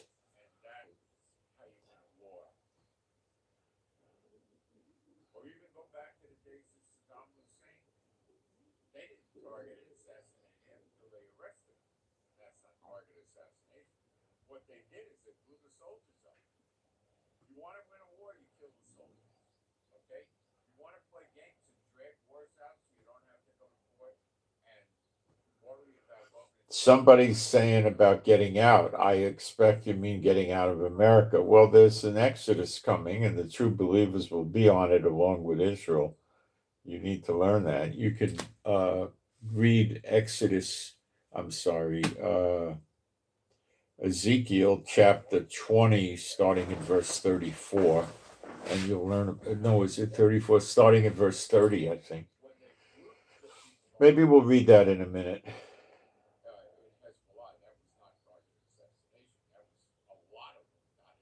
Vance doesn't accomplish anything good, no. No.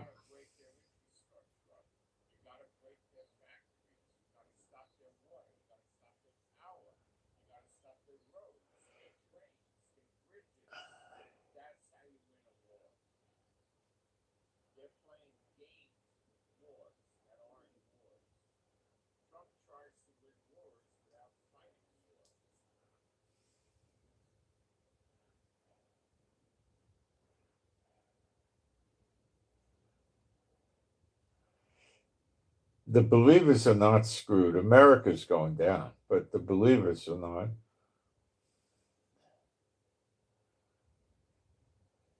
If you're a believer in Yeshua and you have no lineage with Israel whatsoever, you're still in Israel. And Israel, well, all Israel will be saved. That's in Romans 11. Trump is up there sounding like a generic soprano. Yeah, you're right. or The Godfather.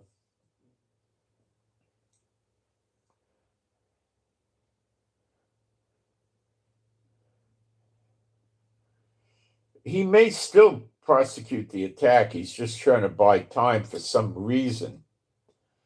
The reason to me would be he wants to stop them from taking out all the electricity in the area for the oil producing countries. So,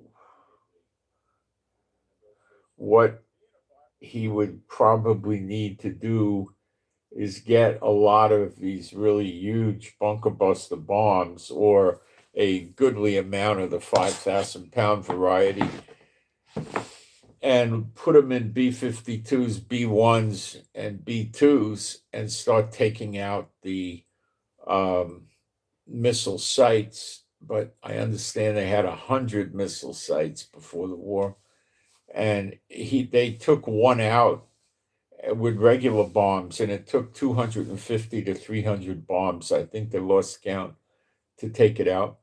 They're very, very heavily fortified. They're dug into mountains, and the mountain has hundreds and hundreds of feet of rock and dirt over it. And they took hundreds of bombs for them to do this. 250 to 300. So they can't do that. So Trump's in a quandary here. He doesn't know what to do. And he's in a snare, and that's what, look, I say it's in a snare. People say, oh, blah, blah. Let's go to Jeremiah 50, verse 24, and I'll read you one verse real quick, and then we'll go into the Exodus. Jeremiah 50, verse 24. I have laid a snare for thee, and thou art also taken, O Babel, or Babylon, and thou wast not aware, thou art found, and also caught, because thou hast striven against Jehovah. And he strives against Jehovah, Trump. Did he tell Israel, go take Gaza back? Oh, no, he wants Trump casinos and resorts up there, doesn't he? You getting the picture? Is he helping us with Lebanon that's missile attacking us every day? No. No, he's not going to help us. We help him in the war against Iran. Admittedly, we don't like Iran. Netanyahu hates Iran.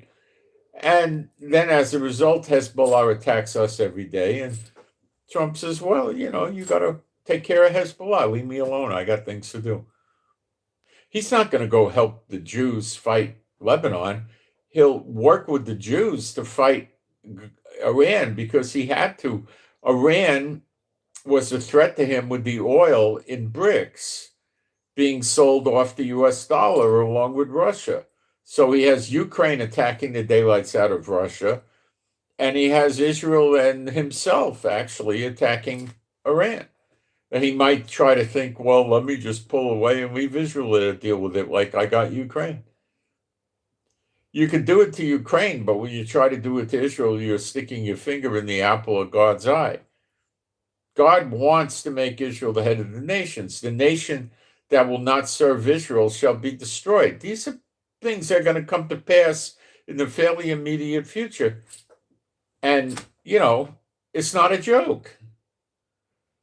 The punishment was for 2,000 years. You could read that in Hosea 6, 1 and 2.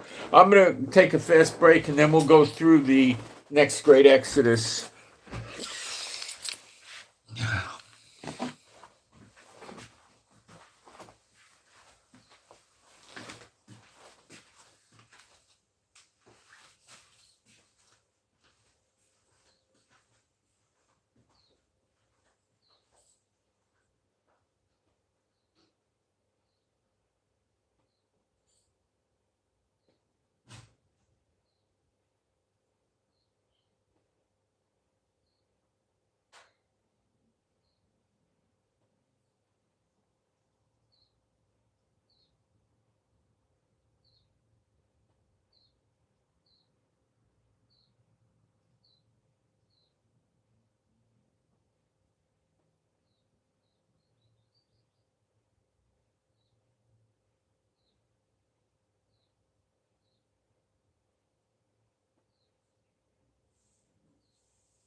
could open a window. All right.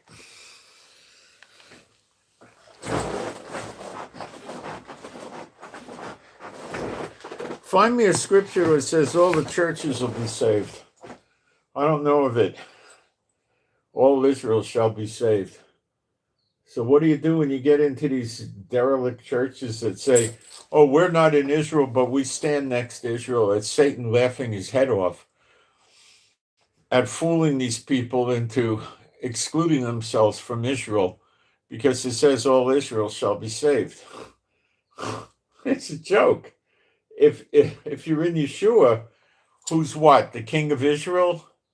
The high priest in the order of Melchizedek, the Messiah, and you're in Yeshua and he calls you his brethren, and then you're going to turn around and say you're not in Israel?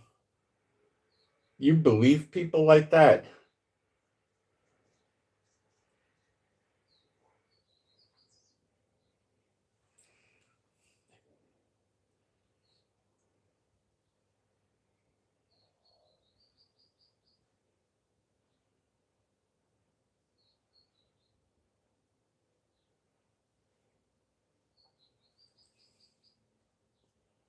Let me find the verse here.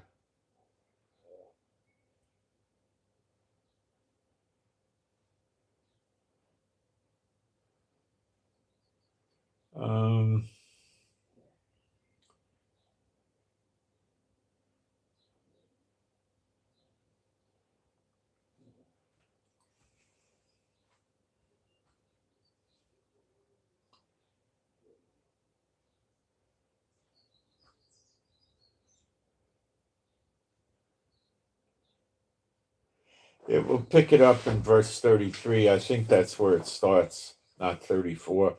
Ezekiel chapter 20, verse 33. And as I live, saith Adonai Jehovah,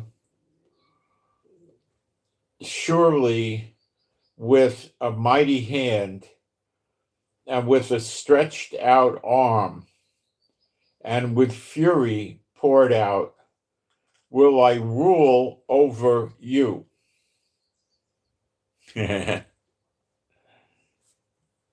And I will bring you out from the people and will gather you out of the countries wherein you are scattered with a mighty hand and with a stretched out arm and with fury poured out on the nations, the controversy over Israel, the fighting with him over Israel. And I will bring you into the wilderness of the people. I don't know where that is. And there will I plead with you face to face. He doesn't plead, he judges. Let's get that word straight. They're lying to you about the translation. 8199, Shaphat, it means to judge. Okay? Like as I judged with your fathers in the wilderness of the land of Egypt, so will I judge with you, saith Adonai Jehovah. They're lying to you with this, trying to change the meaning of it. He's going to judge, like he did with them in Egypt. A lot of them didn't make it, when they got in the wilderness, right? And I will cause, they got out of Egypt, but they didn't make it in the wilderness, okay? And I will cause you to pass under the rod. The shepherd uses the rod to only let the sheep into the pen, his sheep. And I will bring you into the bond of the covenant. Okay? Now, you can't be in the bond of the covenant if you're breaking the covenant. That is not hard to understand.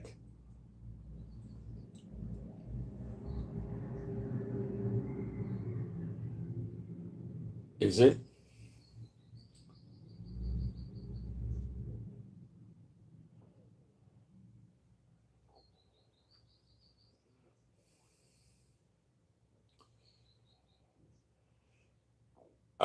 And I will purge out from among you the rebels.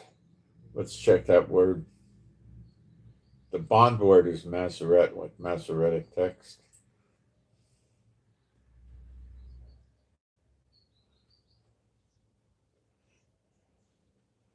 Yeah, the rebels was okay, the rebellious. And them that transgress against me,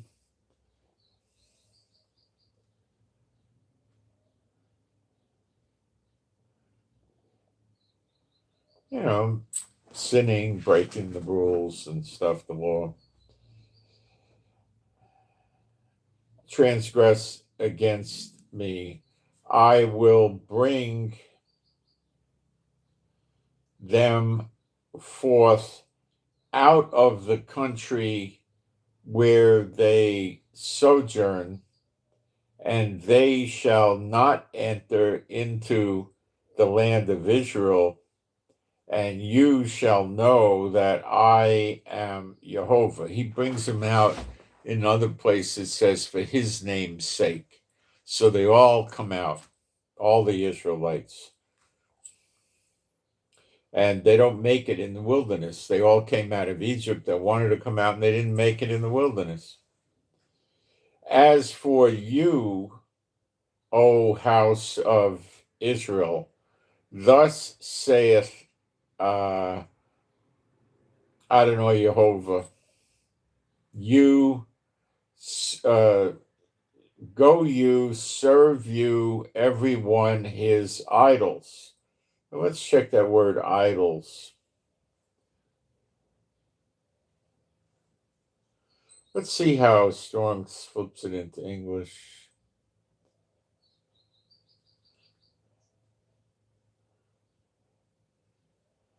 Yeah, the word could mean a piece of wood like a log, so it's idols. And hereafter, also, if you will not hearken unto me, but pollute you my holy name no more with your gifts and with your idols. Okay, so that's speaking to the Israelites. For in my holy mountain, in the mountain of the height of Israel, that's Mount Zion, or Zion, where the temple will be, saith Adonai Jehovah, therefore, there shall all the house of Israel, call by Israel, all the house of Israel, all of them in the land serve me. There will I accept them, and there will I require your offerings and the first fruits of your oblations with all your holy things. So where does the Lord accept you? In Israel. That's why I have to be here now. That's why I've been here many years. They ain't never going to teach you that in the church, are they? No. I will accept you with your sweet Savior when I bring you out from the people and gather you out of the countries wherein you have been scattered, and I will be sanctified in you before the heathen, made holy in you before the goyim, before the heathen. And you shall know that I am Jehovah. It really just says, Ani Jehovah, I Jehovah. When I shall bring you into the land of Israel, into the country for the which I lifted up my hand to give it to your fathers. And there shall you remember your ways and all your doings, wherein you have been defiled, and you shall loathe yourselves in your own sight for all your evils that you have committed. You see, then we'll, of course, get the everlasting life, and then we'll have children again, many, many children, and they won't grow up and look back on the bad things they did and loathe themselves because they'll grow up correctly. And you're not going to have kids wearing the Hells Angels colors and stuff. And you shall know that I am Jehovah when I have wrought with you for my name's sake, not according to your wicked ways, nor according to your corrupt doings, O you house of Israel, saith, I don't know, Jehovah. So he's doing it for his name's sake because he prophesied it. He's making it come to pass. Moreover, the word of the Lord came unto me saying,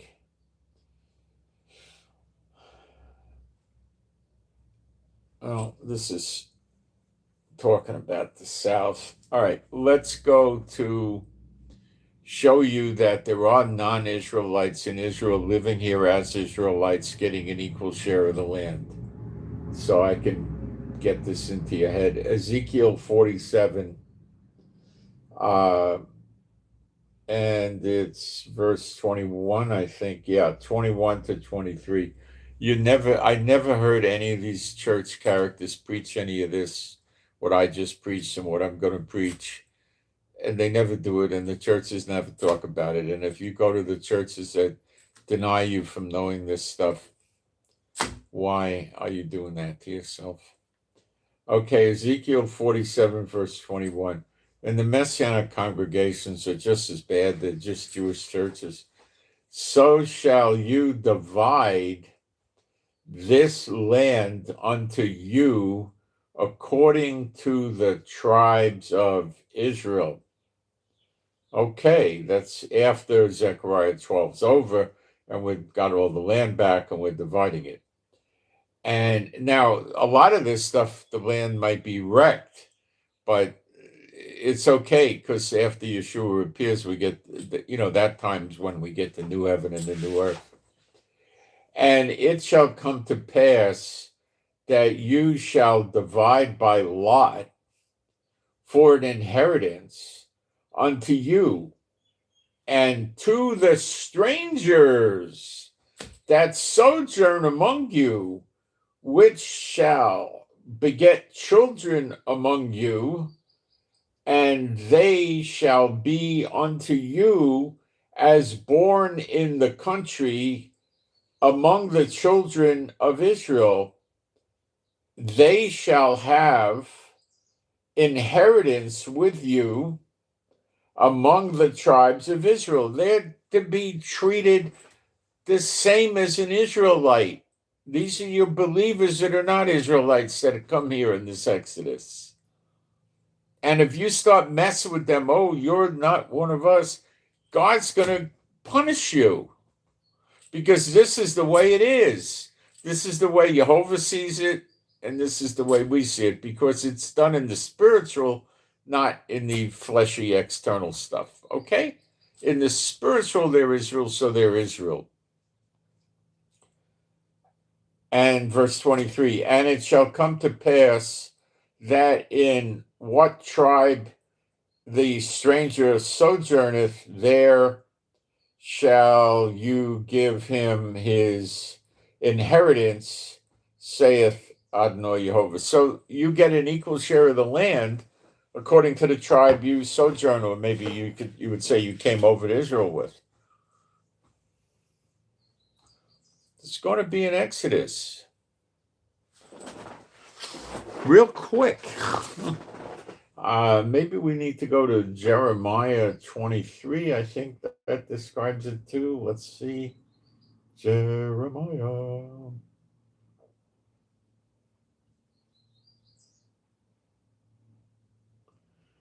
I think it's 23.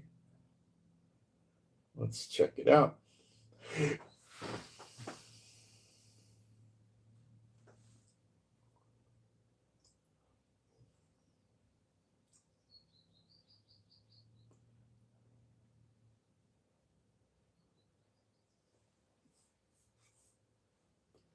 Yeah, let's start up in 1. Woe be unto the pastors that destroy and scatter the sheep of my pasture, saith Jehovah. Therefore, probably mostly dealing with the rabbis. Therefore, thus saith Adonai Jehovah of Israel.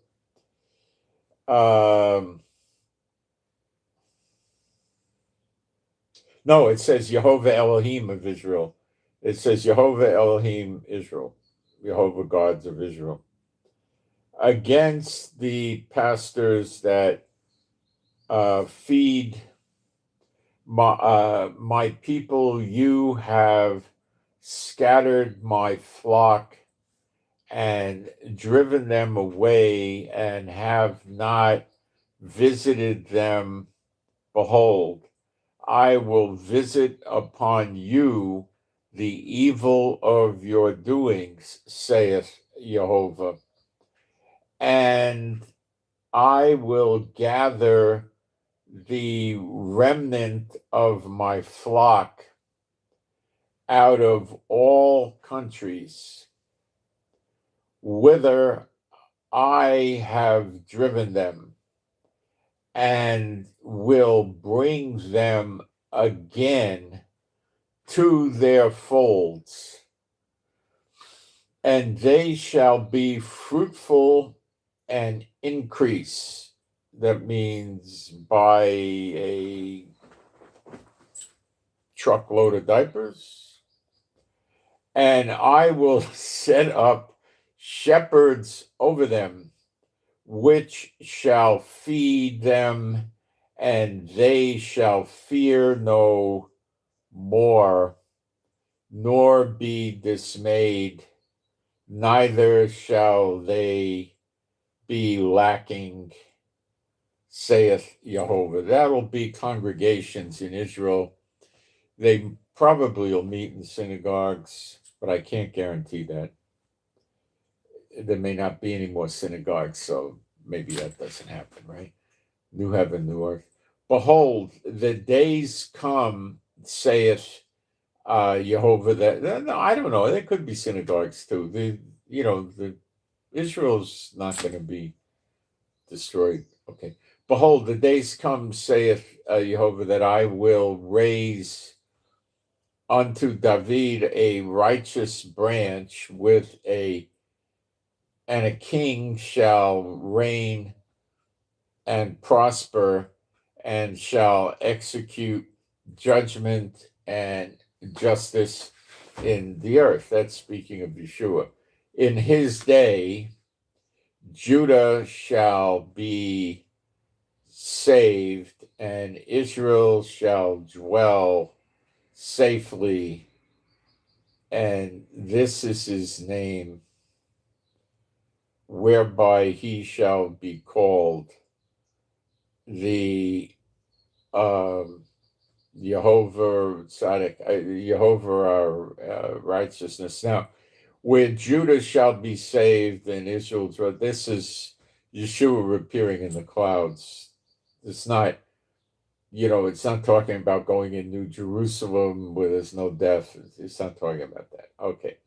Verse 7, therefore, behold, the days come, saith Jehovah, that they shall no more say, Jehovah liveth, which brought up the children of Egypt. But this is what we will say, but Jehovah liveth, which brought up and which led the seed of the house of Israel out of the north country and from all countries whither I had driven them, and they shall dwell in their own land. From the Euphrates to the Nile. So it's going to be about 100 times bigger than the land we have now. My heart within me is broken because of the prophets. All my bones shake, and like a drunken man, and like a man whom wine hath overcome, because of the law of Jehovah and because of the word of his holiness. For the land is full of adulterers, for because of swearing, the land mourneth, the pleasant places of the wilderness are dried up, and their course is evil, and their force is not right. That sounds like now. For both prophet and priest, Kohanim, are profane, yea, in my house have I found their wickedness, saith Jehovah. Wherefore their way shall be unto them. When he's saying in my house, this is in the past.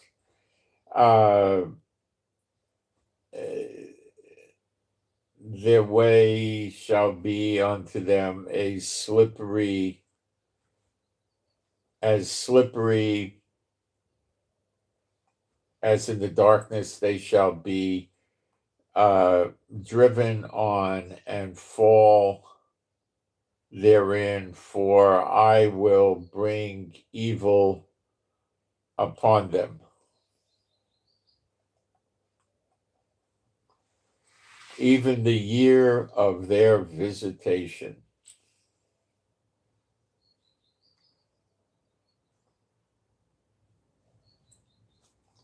Saith Jehovah. Now I want to look this up. Jeremiah 28:12.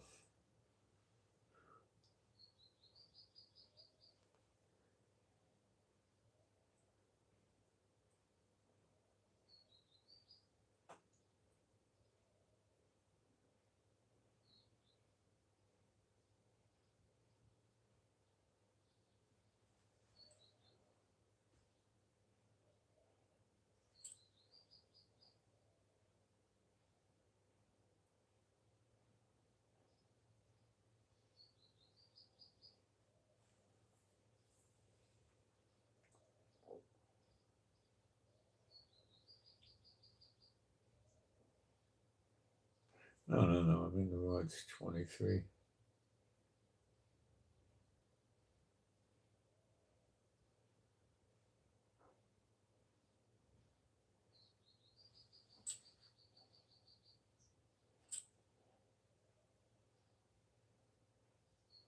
Okay, 23:12. Oh, look at that in the Hebrew. I gotta go here.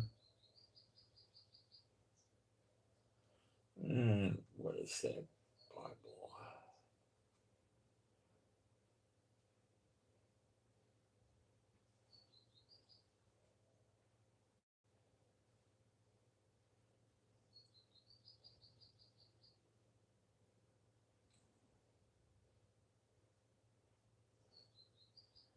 Okay, I need verse 12.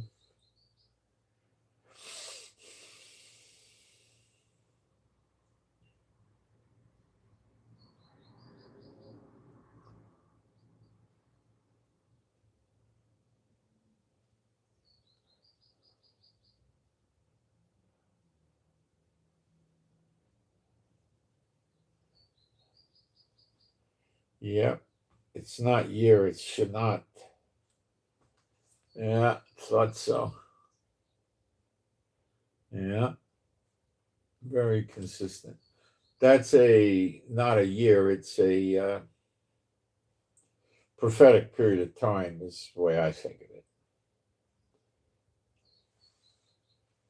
Since it sounds a little like Shana, the word for year, Shanim is the plural, so it's not the plural. It means it's probably something around a year or something like that.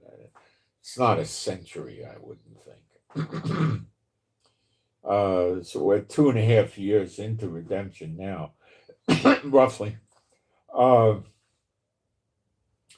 I have seen folly in the prophet of Samaria. They prophesy in Baal and caused my people Israel to err or error,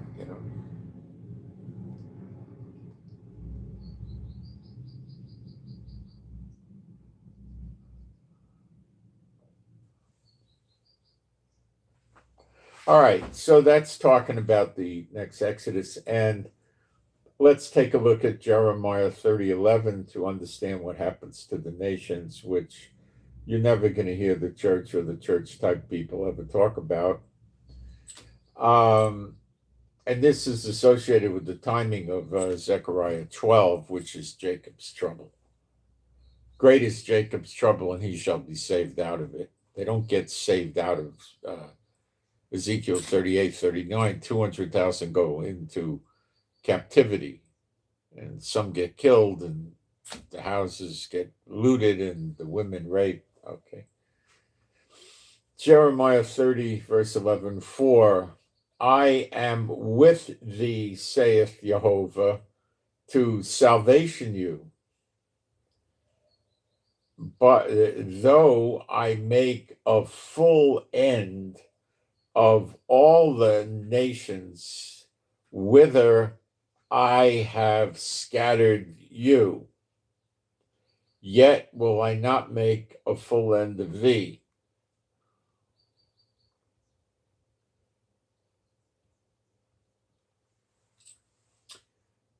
There you go. All the nations that he scattered Israel into, which I believe is every nation, are going to be destroyed very shortly. You're not going to have to wait years for that, days, weeks, maybe, something like that. Jeremiah 46 or 48. Wait, where are we? I think it's 46, verse 28. It is. Fear thou not, O Yaakov, my servant. Remember, it's Jacob's trouble or Yaakov's trouble times now. Okay. Say it's coming into that. Saith, it really is into it now, I guess. Saith Jehovah, for I am with thee, for I will make a full end of thee. All the nations whither I will make a full end of all the nations whither I have driven thee, but I will not make a full end of thee, but correct thee in measure. Yet will I not leave thee wholly unpunished. So I think it's fair to say we're being punished now. Life is pretty rough here in Israel the last few years.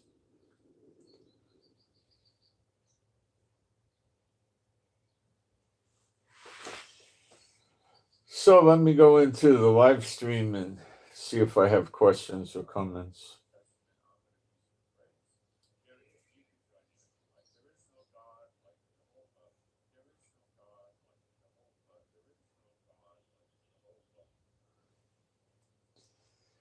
Getting through the 12 gates in New Jerusalem's another story. That's down the road. We're talking about Zechariah 12 now.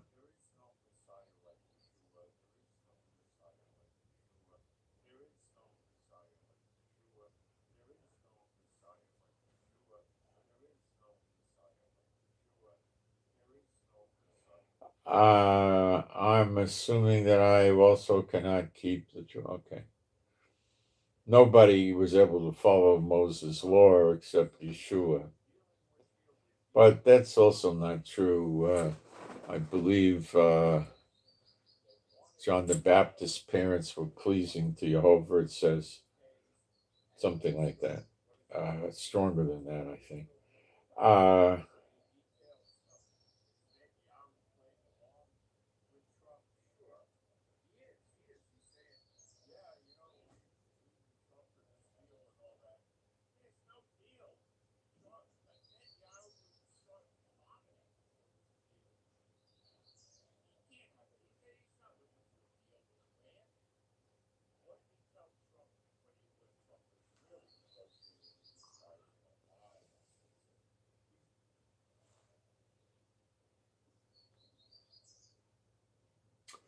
Okay. I hope you guys enjoyed that. So I'm trying to keep you built up here. So I'll get a prayer out for us. My Heavenly Father, Jehovah, B'Shem Yeshua HaMashiach, I pray for me and my wife, all the true believers in their households.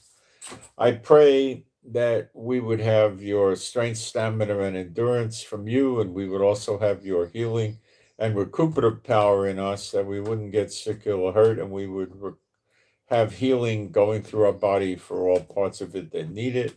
And I pray for ourselves and our animals and pets to be safe and secure and happy, healthy, and whole. And I pray for the peace of Jerusalem. I pray that if we need a job or work, we find good jobs or good work. And I pray if we need for our business more clients or customers, we get them or have them. I pray we would have adequate finances and then some extra. And I pray for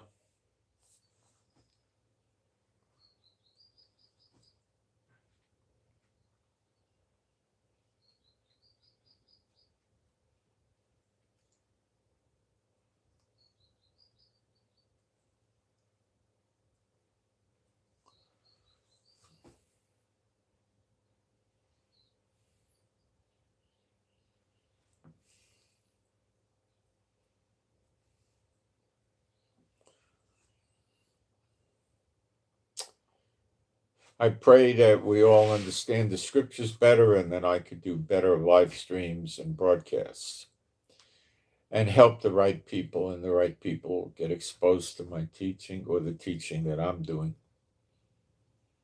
And I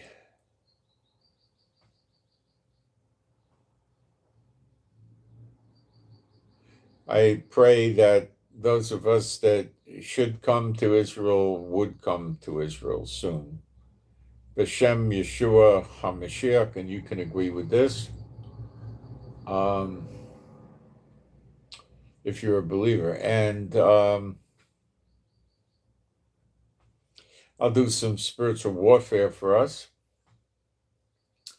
B'Shem Yeshua HaMashiach, my Heavenly Father Jehovah, I ask you to loose off of me and my wife and all the true believers in our households, as well as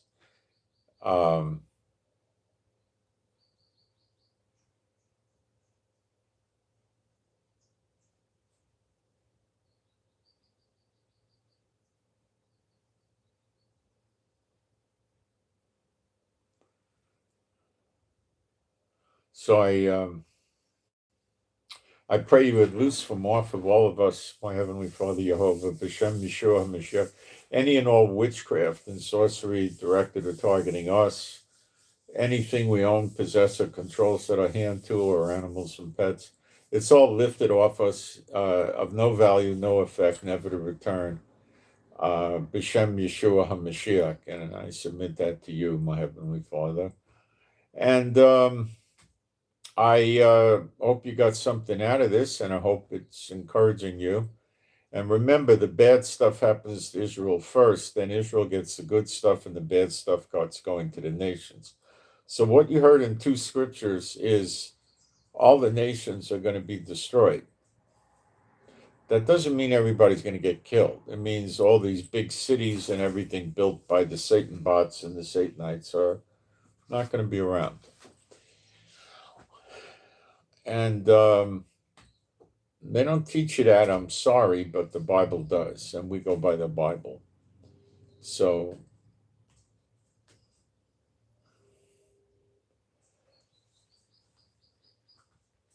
the people that don't go by the Bible are very shortly going to be running around in confusion, not knowing what the heck is going on. It's already starting in America. They're getting real concerned. These Satan bots that are running these channels, scaring the people over the years to make a lot of money selling survival supplies, are getting noticeably rattled. They don't know what to do. They're scared.